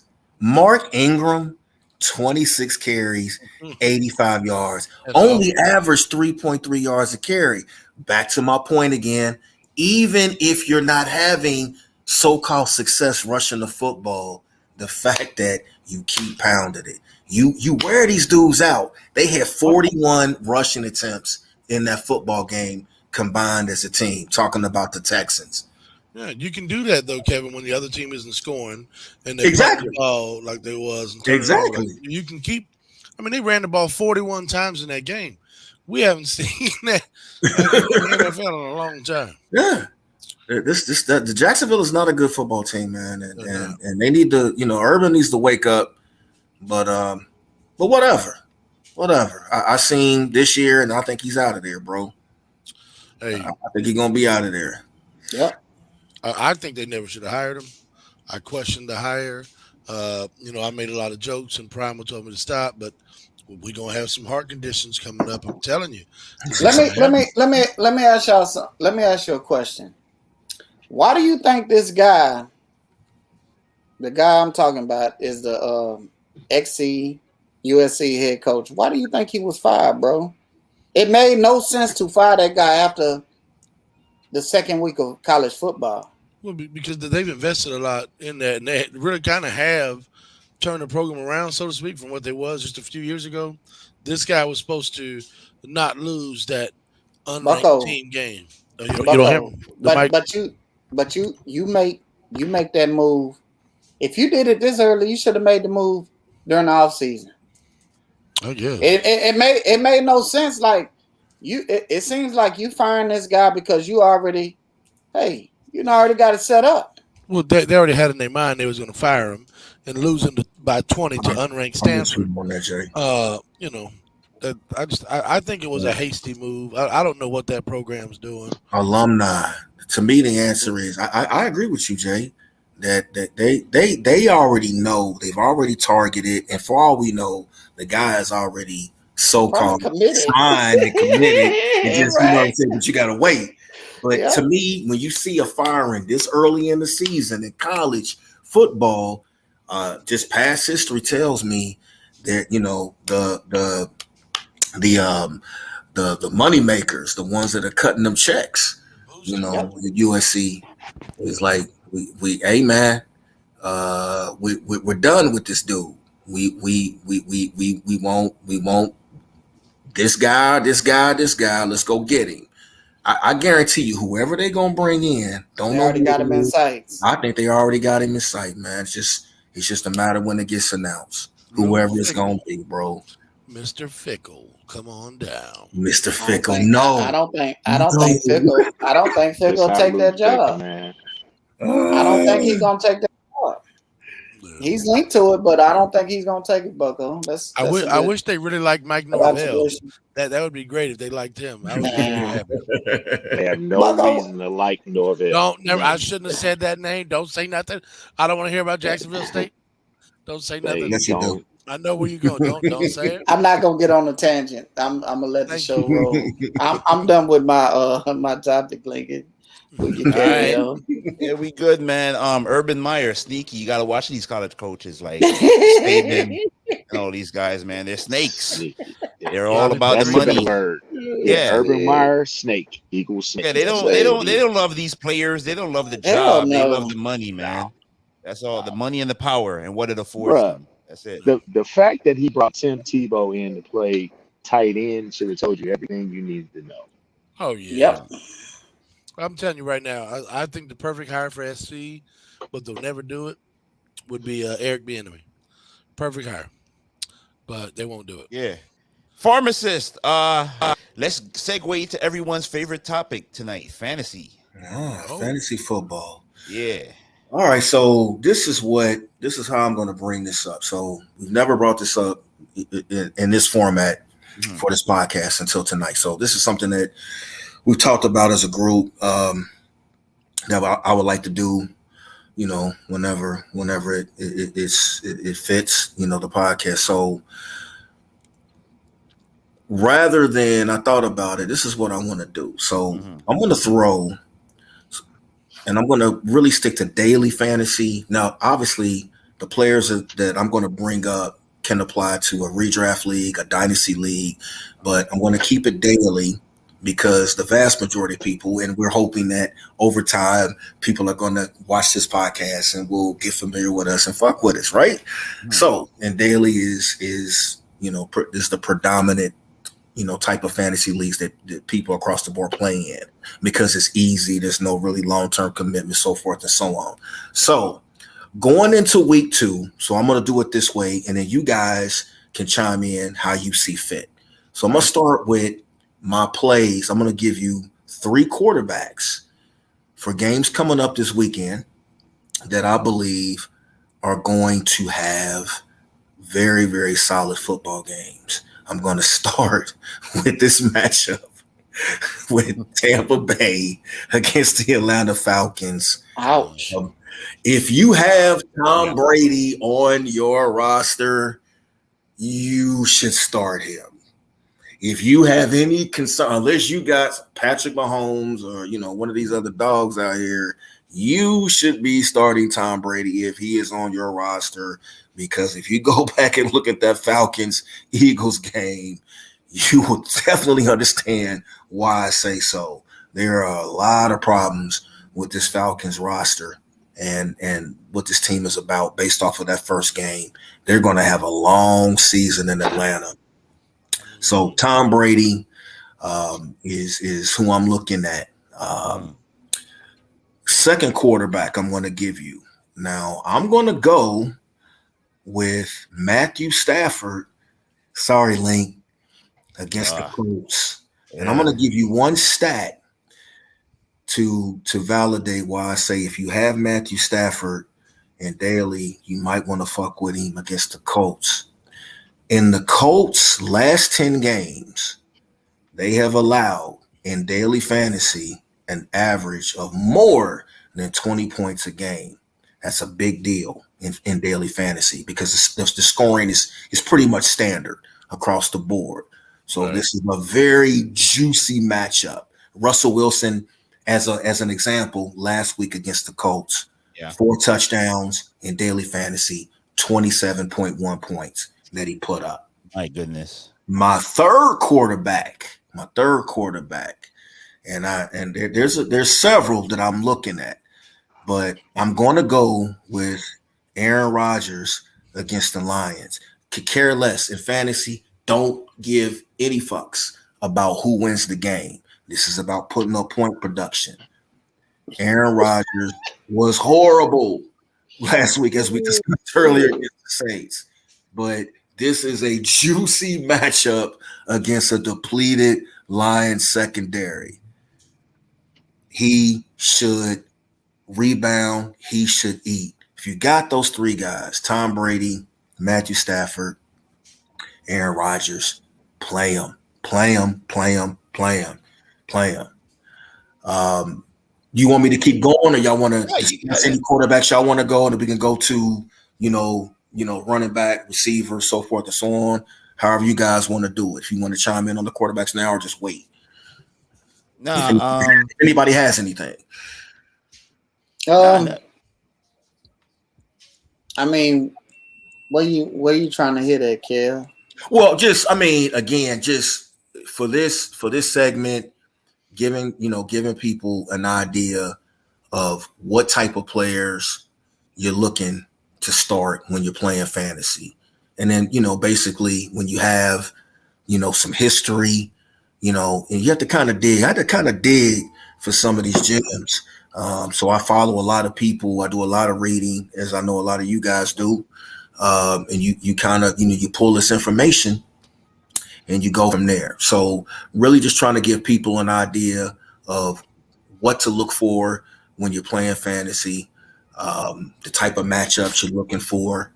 And then you guys, like I said, feel free to chime in, expound. I'm going. Yeah, I got a question for you. Who you want? Yeah, I actually got a question for you in that regard.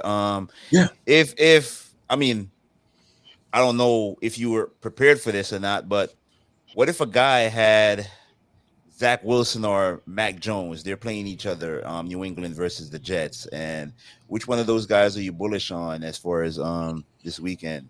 Mac Jones. Oh my God. Okay, so this is what I was. Let me start with Zach Wilson. This is the problem with Zach Wilson. Unfortunately, he is suffering from a depleted offensive line. I mean, you lost your best offensive lineman in Mikael Becton. So he's out. The pressure that Carolina put on that young man was the real deal. Derek Brown in the interior, and then Brian Burns, and then you add Hassan Reddick. I'm just talking about pressure. The New York Jets are going to have a long season. If the team, their defense they're playing against can bring pressure, this young man is going to have issues throughout the season. They're going to have to figure out, that coaching staff, Robert Saleh, is going to have to figure out how they're going to deal with that and protect that young man. To me, how do you protect a young man when you have a young quarterback, when you have a depleted or just an inefficient offensive line? You protect them with the run game. Can they get something out of this run game? In regards to fantasy, don't like the play. Don't like the play for Zach Wilson.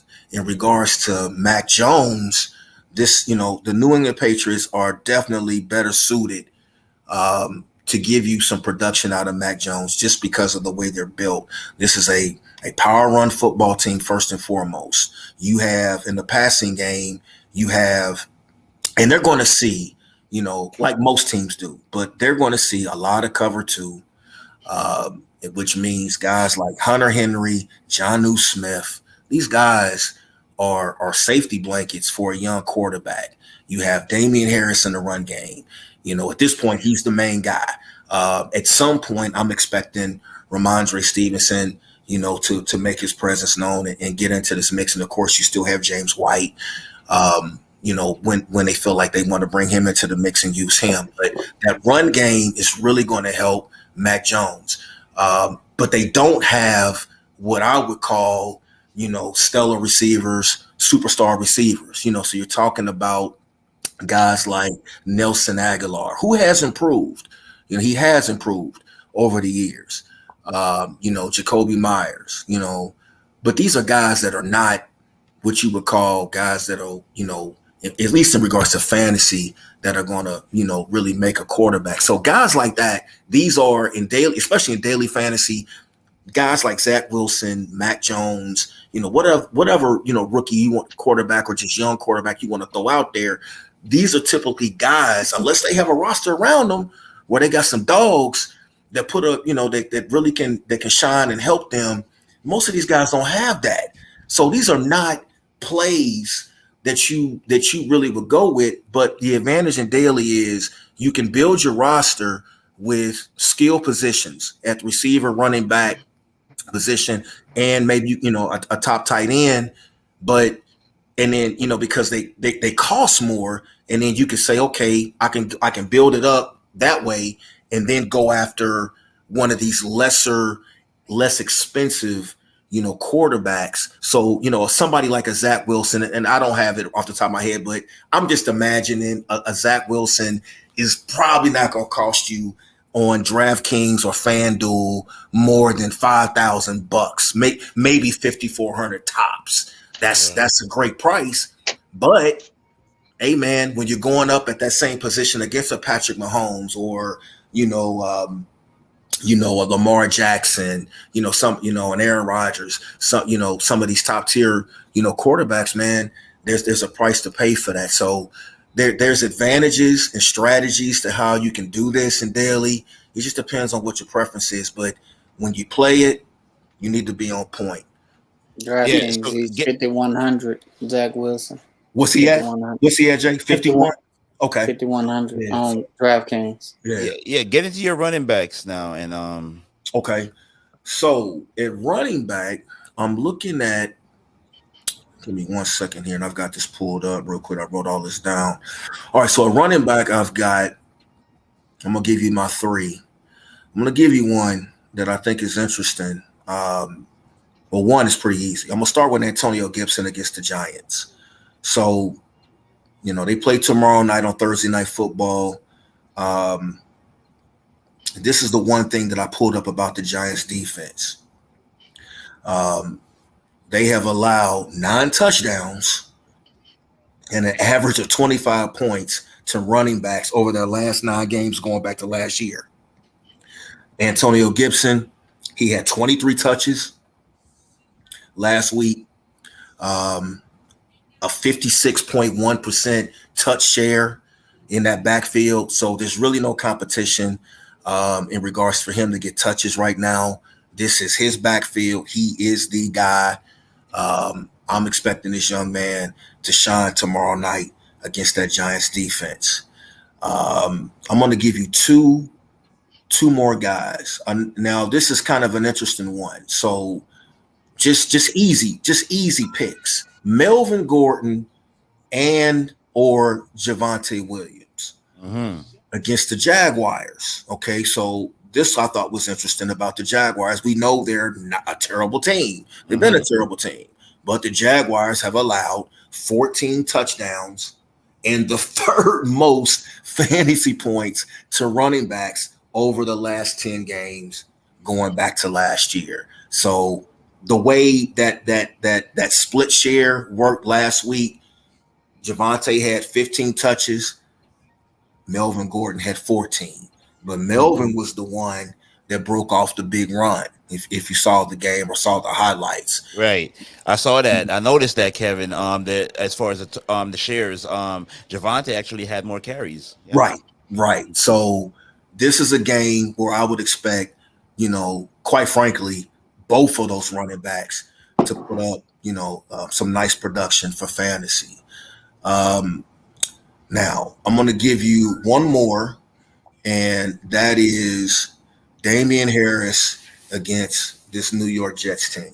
So I looked at the split share with the running back. So Damian Harris for New England last year. So he rushed for 100 yards. He had about a 43% share of the touches for the Patriots last week. Now, he did fumble the ball late against Miami. We know that. But if you want to play him as an example in daily fantasy, or it could be any league, whether it's redraft or dynasty, whatever. But if you want to play him as a flex, just know that the Jets dug this up. They have allowed 132 scrimmage yards going back to week 9 of 2020. So these are 3 matchups that are juicy from the running back position, for fantasy. Guys can do with it what they will. Receivers. You want to go to receivers? All right. So receivers, real quick. Gotta go with my boy.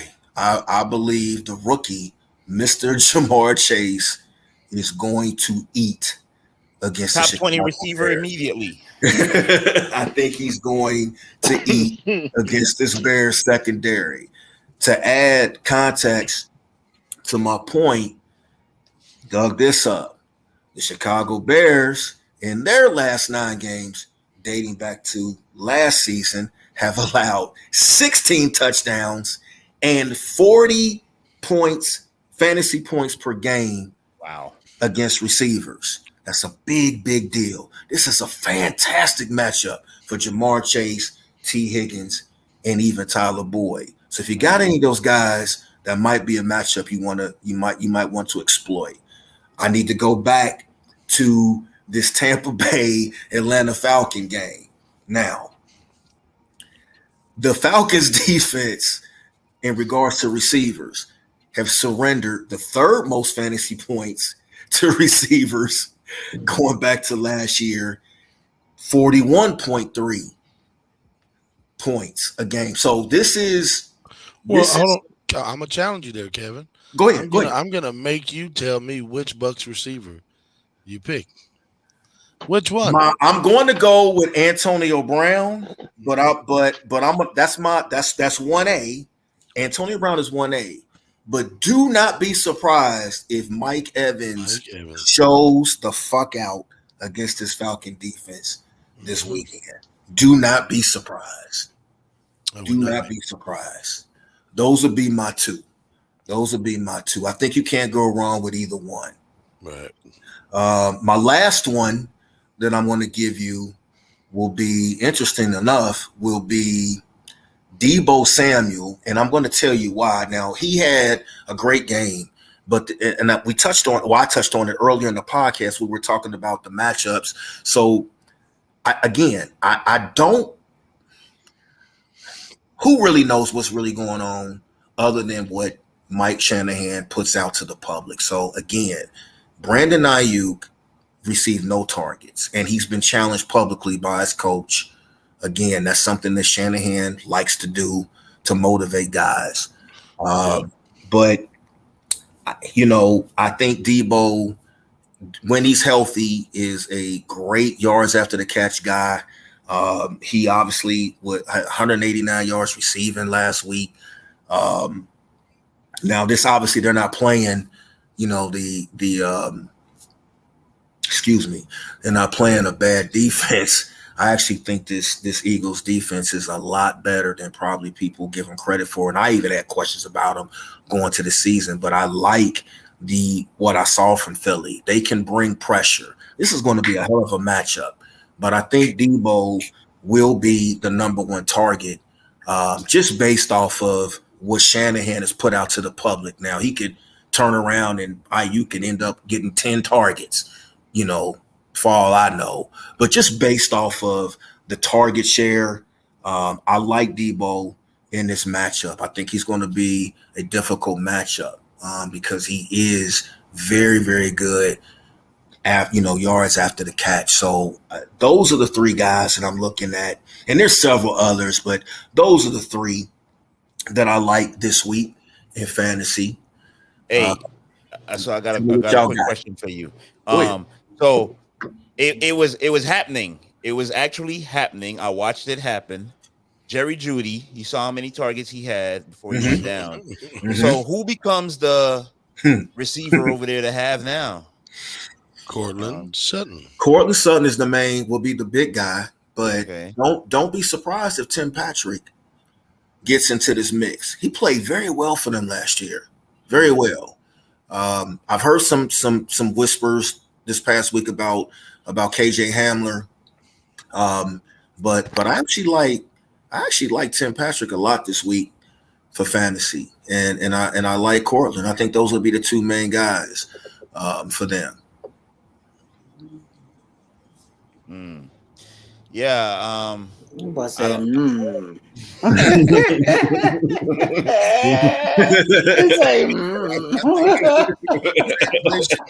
go ahead and disagree with you there. Go ahead. I like it. Tell me what you got. That's what Lincoln was saying about I'm gonna go ahead and disagree. Brian, you still there, man? Give me what you got, Link. What you think? Tell me what you think, bro. No, I mean, I don't have a feel for any of those guys. I was all in on damn Jerry Jeudy, bro. So okay. I could care less about any other Denver receiver. I couldn't care less, I should say. I don't know. KJ Hamler is gonna get in the mix here with his drop CS. If it were me, I would go with Cortland Sutton though. But Tim Patrick actually looked good last year. Big guy, big body guy and whatnot. So I don't know, man. I was all in on Jeudy, bro. It sucks. It just this guy is just good, and he, like I said, it was happening. He was getting the targets. and then he gets rolled up on. So it wasn't even like a non-contact injury or anything. It's just bad luck. So there it is. 7 targets. He has 6 catches, 72 yards, and this happened early in the third quarter. So he could have caught like 4 more balls, bro. You know what I'm saying? So right. But was his route running the best in the league at that point? Look, I'm just messing. He was looking uncoverable out there, though. So nice. Yeah, I didn't watch the game. That's not one of the ones I was tuning in to watch. So you have to forgive me. Yeah, if you'd have checked it out, man, you'd have seen it. So yo, any games y'all looking forward to for this week? Let me pull up the schedule here. Pull that schedule up. Yeah, so everybody can get a good look at it. Here's a hot take: Justin Fields will play. The majority. How much?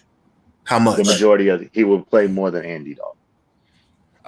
Because it's right there, Cincinnati versus Chicago. Well, tomorrow we got New York at Washington, so we don't need to talk about that. Waste any time on that one. So I think we need to set the over under on passing yards for Justin Herbert at 415.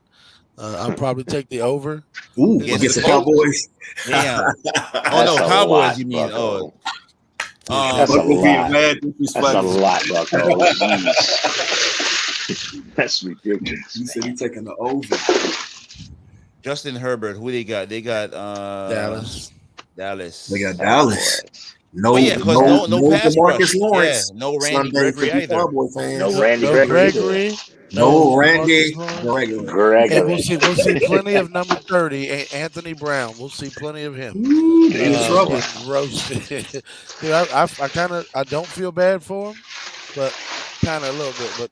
But there's a couple of guys on this panel that keep doubting the Chargers. Hopefully, he's got that awful week. Noise. Probably eating Cheetos or something. I don't know. My bad, man. That's me. Yeah. But no, seriously, I think the Chargers are primed for a great offensive explosion this week. I was surprised when Kevin was talking about good players to have. I would have had Keenan Allen up there at the top. That's a good one. Austin Eckler as well. The Dallas defense is be right back, guys. Laughable. It really is, and I really think they need to get Zeke going. They need to slow this game down this week if they have any chance of being competitive. If they want to run, 60-something pass plays again, they're going to get ran out of the building. It's not going to be pretty. Yeah. I think Dallas is going to get into a little shootout with them. I don't think the Chargers can keep pace with them guys. If they really get to rolling, I'll take Dallas offense over the Chargers offense. I mean, okay. Look, man. I don't like the Lawrence. Don't like that because they don't have a pass rush. But I mean, with the injuries that they have right now, no Lyle Collins blocking Joey Bosa either. You need to know that too. I think it's going to be a shootout. I'm with you. I think it's going to be. a shootout. I think that line gonna be all right, man. Them guys battled against right, but they had their starting right tackle, Lyle Collins, and he's gone. So you don't have anyone that can play that position and block Joey Bosa. Joey all game. I think they'll figure it out, man. I love the hype surrounding Joey Bosa. Seems to amaze me sometimes. I don't understand why the doubt of the Chargers still. You know what I mean? I mean, did they? Well, I mean, honestly, because they really haven't. They haven't. What have they done? They haven't done anything. They didn't make the playoffs last year. Neither did they. What have they done?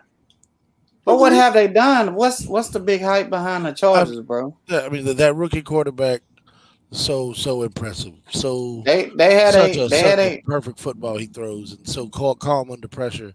I'm a big fan. And by the way, a guy that you didn't like coming out the draft. Not must true. I say? Not true. That was not me. I didn't like Tua, and I dang sure didn't like the other guy.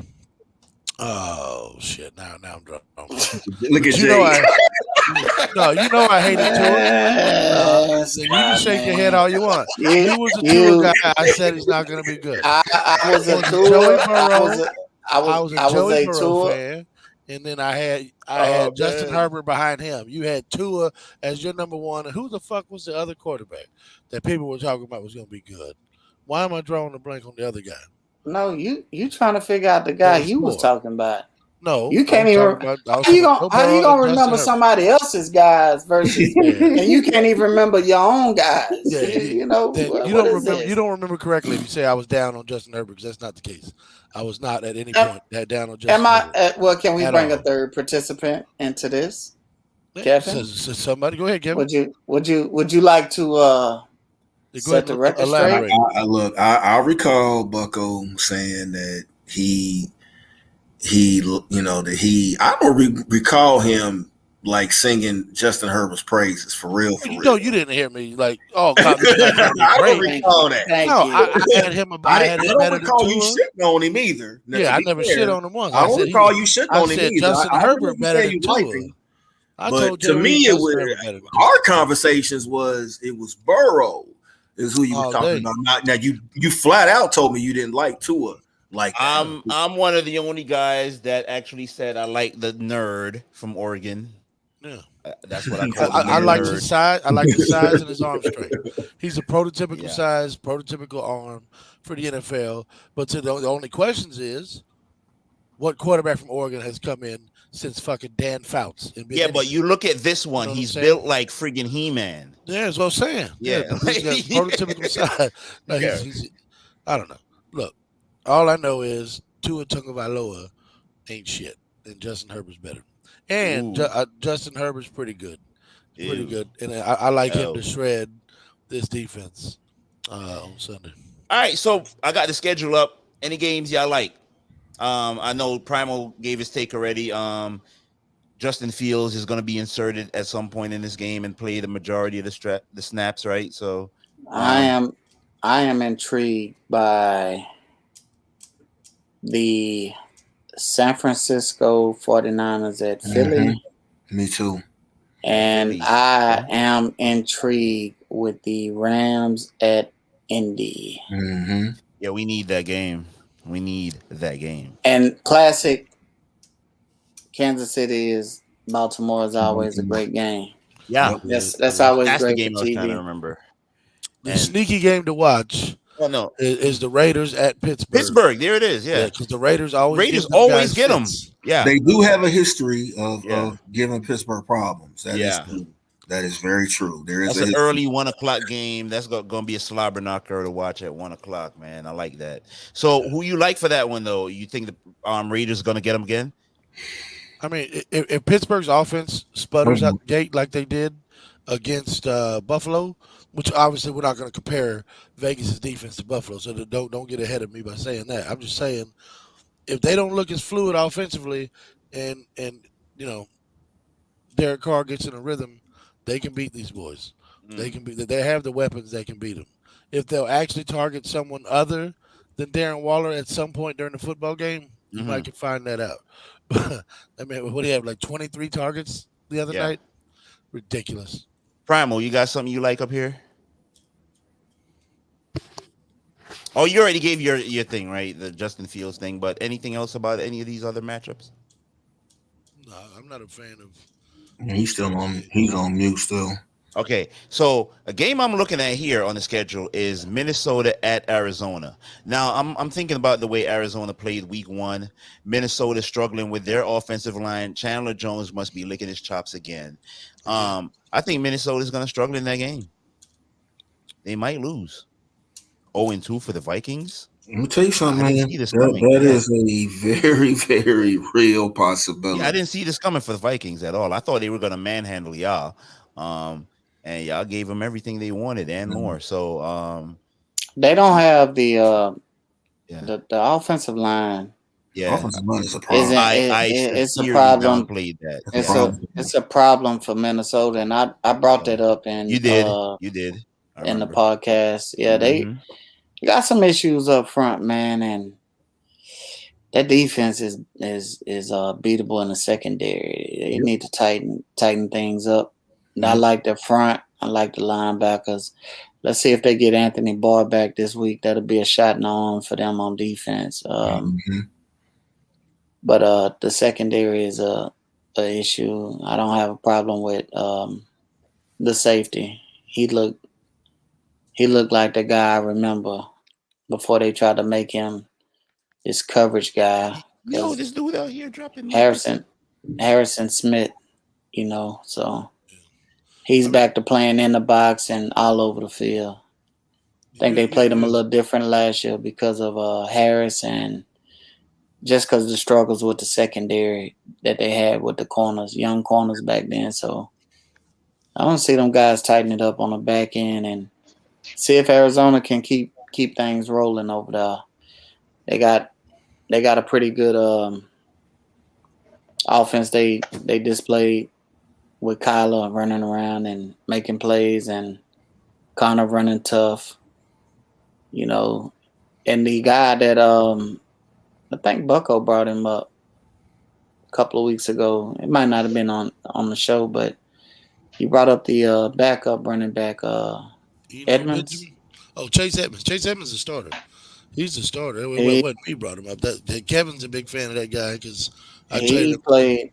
He was running tough too, but Chase is a starter. He's a solid player. I like their committee. The guy I like on their roster doesn't never play.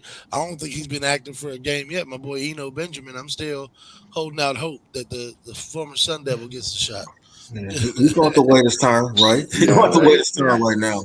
Yeah. But back to that game though, Jay. That the Minnesota Vikings, no matter what, have to come out there and establish the run game early. They cannot do what Tennessee did. They have got to establish that line of scrimmage and get them at least thinking run so that they can't pin their ears back and pass rush because they will kill Kirk Cousins. It's going to be tough sledding for Mr. Dalvin Cook this week. Yeah. That dude going to be taking something in the mouth. Yeah, I don't like this matchup for the Vikings at all. They're going to start 0-2 again in that division. So luckily, no one in that division won. So I think Green Bay gets out the hole, though, against the Lions. So they're going to be chasing Green Bay again. It's not good. I like watching the Vikings are going to have as tough a time as y'all think, man. That they have a very good offense, bro. They have a very good offense. They have weapons. And they do, but the offensive line troubles me. And they're gonna score, but Dalvin Cook runs the ball regardless, man. He's different. That dude is different, man. Okay, Primer. He's different. I'll say one thing about the Vikings. He didn't look too hot. He didn't look too hot last week. Yeah, I'll say one thing about the Vikings, though. You guys. Pharmacist and Primal, you guys saw it up close and personal when you watched the game. It was dope seeing a team out there running 21 personnel, though. Like the Vikings are they bring in Ham as a fullback, man, and they lead him through the whole. That dude, the Raiders were doing it too. Dalvin Cook Raiders in 22 personnel. He's good. They didn't run him enough. They put the ball in Cousins' hands and said, "Okay, go do it." If they would have run the ball more, they was getting their ass kicked. Penalties is what. Yeah, they had over 100 yards in penalties. I know that, but they were getting whooped by the score, and you seen it time and time again with these coaches. When they feel pressed, they shy away from the run, and they start to throw the ball. I'll say this about next week's game, man. I know. They won't have 100 yards and penalties next week, and Dalvin Cook is still going to do his thing. Believe that. Dalvin Cook. So what's the stat line you giving him against Arizona? I'll give him 22 rushes for about $110 and a tug, and he gets 7 catches. So you think he goes over 100? He said $110. Oh yeah, he goes over 100. Yeah. Okay. Yeah, he goes over 100. Yeah.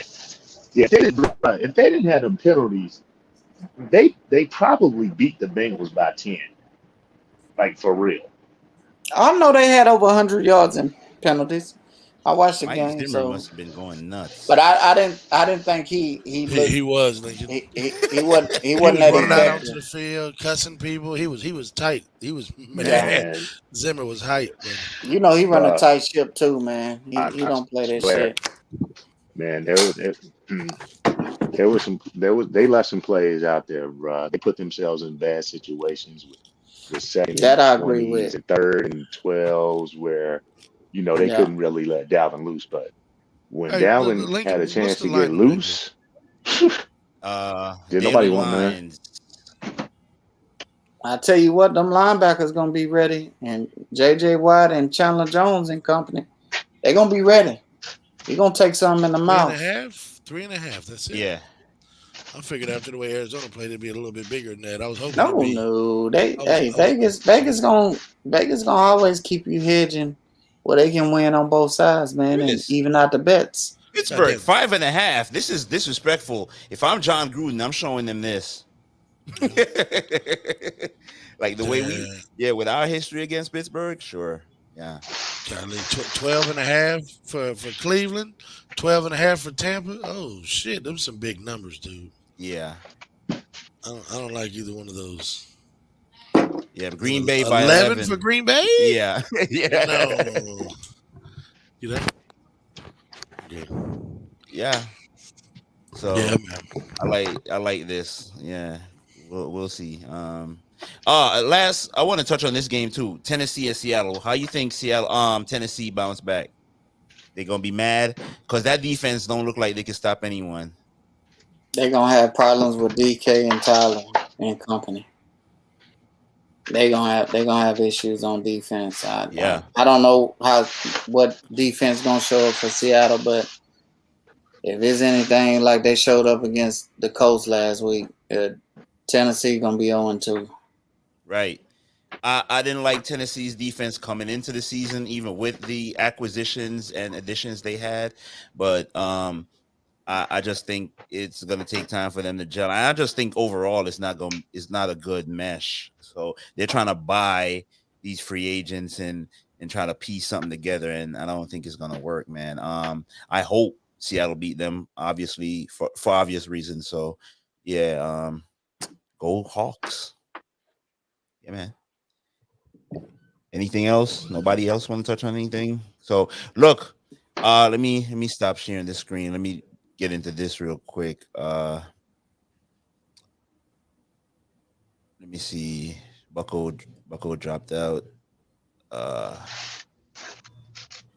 So we drafted this. We did the draft in here. I had this up before, so I think we should go over real quick what happened. Let's do that. Recap some of these matchups in the league. I lost badly. Look at this goddamn score, bro. Like, yo, 163 points, and I was projected to have 245. I think I had a damn good draft, and no one did anything on the team. Nobody did anything, bro. Big Tone beat me. Primal, I'm too old for this. Played the money team, Jay Weave.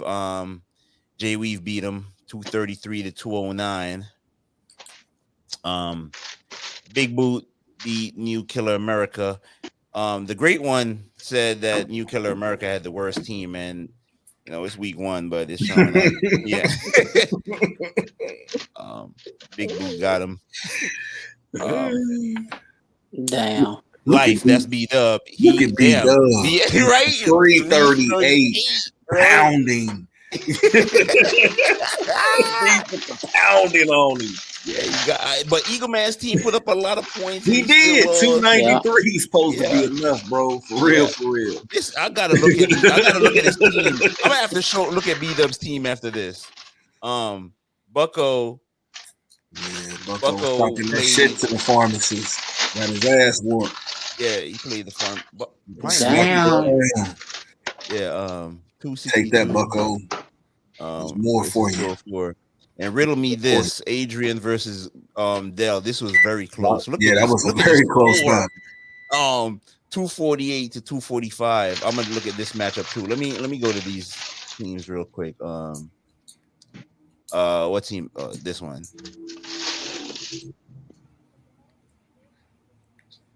This Look dude at the had, projections, man. They shattered the projections. yeah, 62 he was projected to have 22. He ended up with 62. Let me go to this is not a good way to look at it. Let me see matchups. Here we go. Where is it? Back button down, down, down, up. Week 2 right there. Yeah. Go back. Here we go.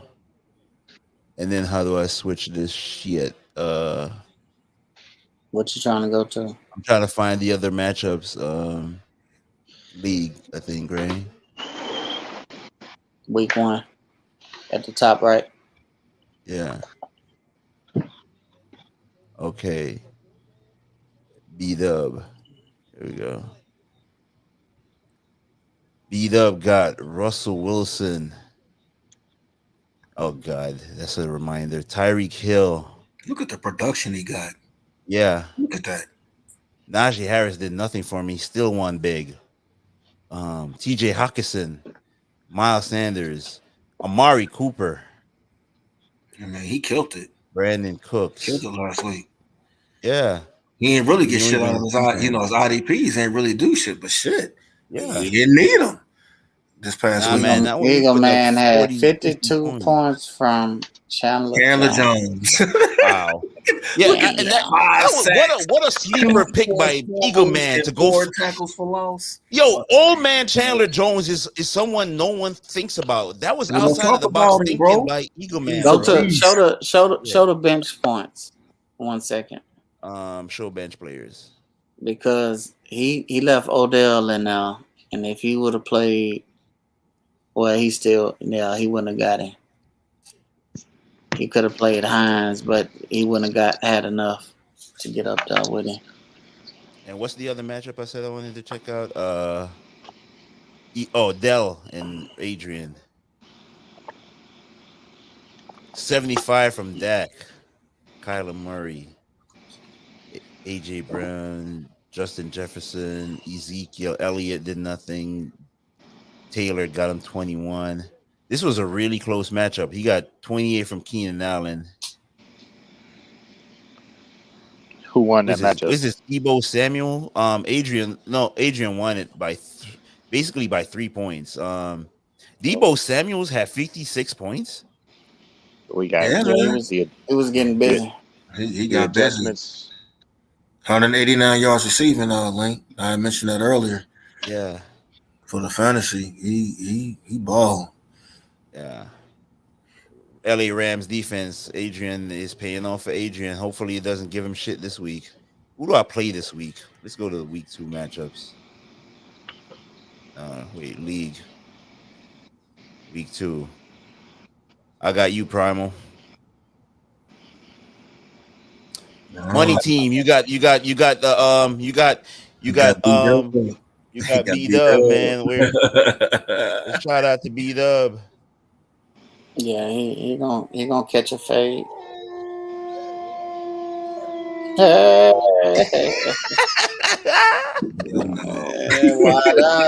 Wild out. Shout out to Wild Dog. Puppy love. Oh man, so Big Boot plays Bucko. Primal and Link. Y'all going at it. This week. Riggs and Murtaugh, man. Matter of fact, I'm changing my name to Riggs right now. Where's my Primal Riggs. The weapon on him. Will it to be Riggs? Damn it. Wow. Oh man, that's it. We go end it there. That's funny, man. Yeah. Coming for you, Big A. Show. Coming after you, bro. Me and you one-on-one this weekend. I want to get to these picks for a second, man. Oh wait, yeah. Wait, what am I saying? We didn't get to Jay Wee's handicap, man. Let's recap last week's. What was your pick for last week's and how did you do, man? We went 2-1 last week. I gave out The Broncos at -2.5. Yeah. Had Washington at +1.5, and we had under on the Buffalo game 43. I mean, not Buffalo, the Miami Dolphins and the Patriots. Mhm. So we went 2-1. Hope the people that watch the show won some money. But we on the week 2. See if we can keep this thing rolling. All right. And right now, I got some bets that we're gonna lock in. I already locked them in, but we finna roll with it. I like the Kansas City Chiefs at the Baltimore Ravens. Chiefs are giving up 3.5. I got them at 2.5. So that's at the MGM or FanDuel and DraftKings. You can get that same line, but I like the Chiefs in this one, even at 3.5. If you go back, the Chiefs have won and covered in the last two meetings with the Baltimore Ravens, and they in as a 3.5 favorite. I wouldn't be surprised if the line jumped up a little bit. So if you wanna snag it right now at 3.5, you can put the 110 to win 100. Get your unit in there. But I think Kansas City is prime for this. The Ravens lost another offensive lineman during last week's game. They in some trouble.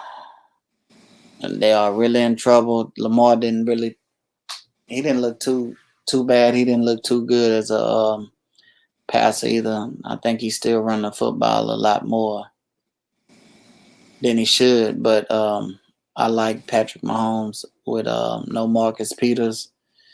And the guy that they had with the what was that guy's name? He was playing the left side of the field against the Chiefs. He was doing a lot of holding. He picked up a lot of penalties against the Ravens. But so if you're interested in the Chiefs against the Ravens, you can take them at -3.5. Another game I like this week. Moving on to Carolina at the New Orleans Saints. Might shock some people. But I like Carolina right now, and the live line is at +3.5. Okay. I like the dog in this game. They'll be tested against the Panthers' defensive line, even though the Saints got a good offensive line. But they dominated against the Jets last week. That should have been a blowout. It should have been more than that. They should have won by, but I like them to cover. Okay. I don't think they'll win, but I think if you can get them at 3.5, that line probably gonna move to 3 by the end of the week. So you can put 110 to win $100 on this game as well. New Orleans, they're gonna be on the road at Carolina, so give me Carolina with the points on this one. Home dog. The next game we're gonna lock in, and the line is at 6. It has moved to 6 from 4. I got it locked in at 4 points. That are favorites is New England at the New York Jets. I love the Patriots right here in this spot. Mekhi Becton won't be there for Zach Wilson. The Patriots gonna be out without the left tackle as well, Trent Brown. But I think the Patriots are the superior team right here, and it's prime to get right against this team.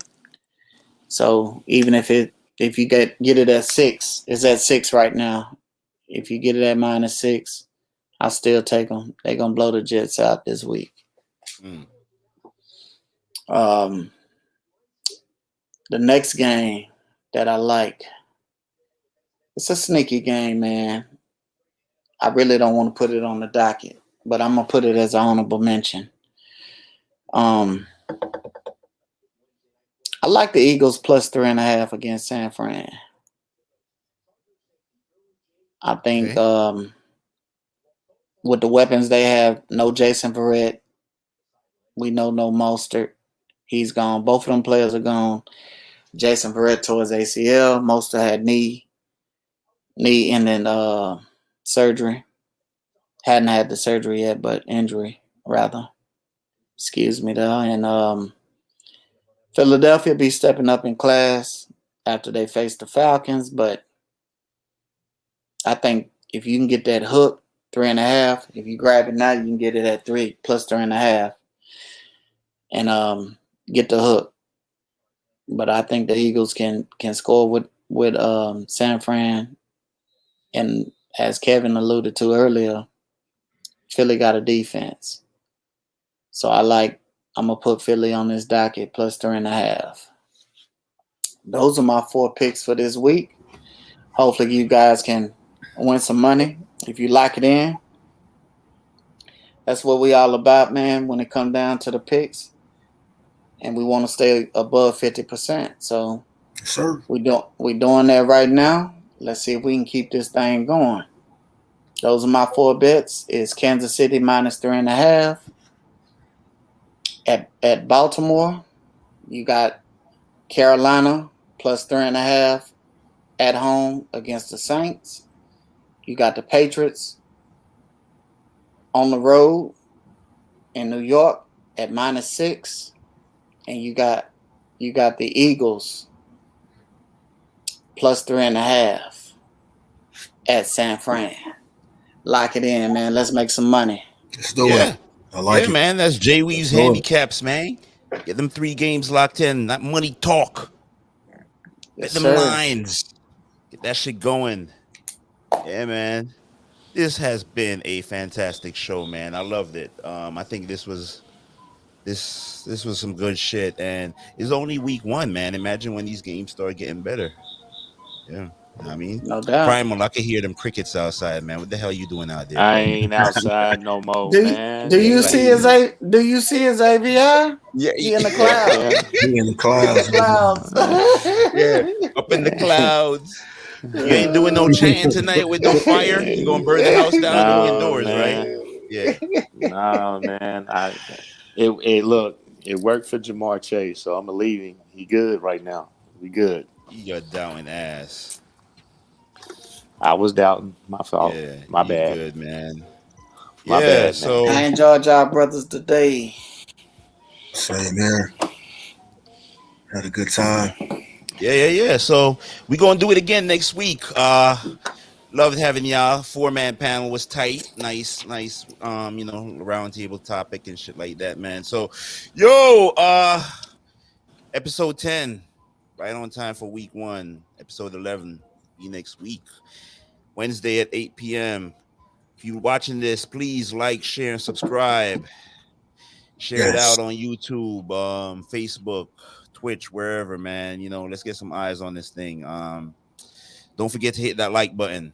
That's the most important thing. Get that algorithm going, though. So, yeah, this is the GTS Podcast signing off. Peace, everybody. Good night. Peace out, y'all. Yeah.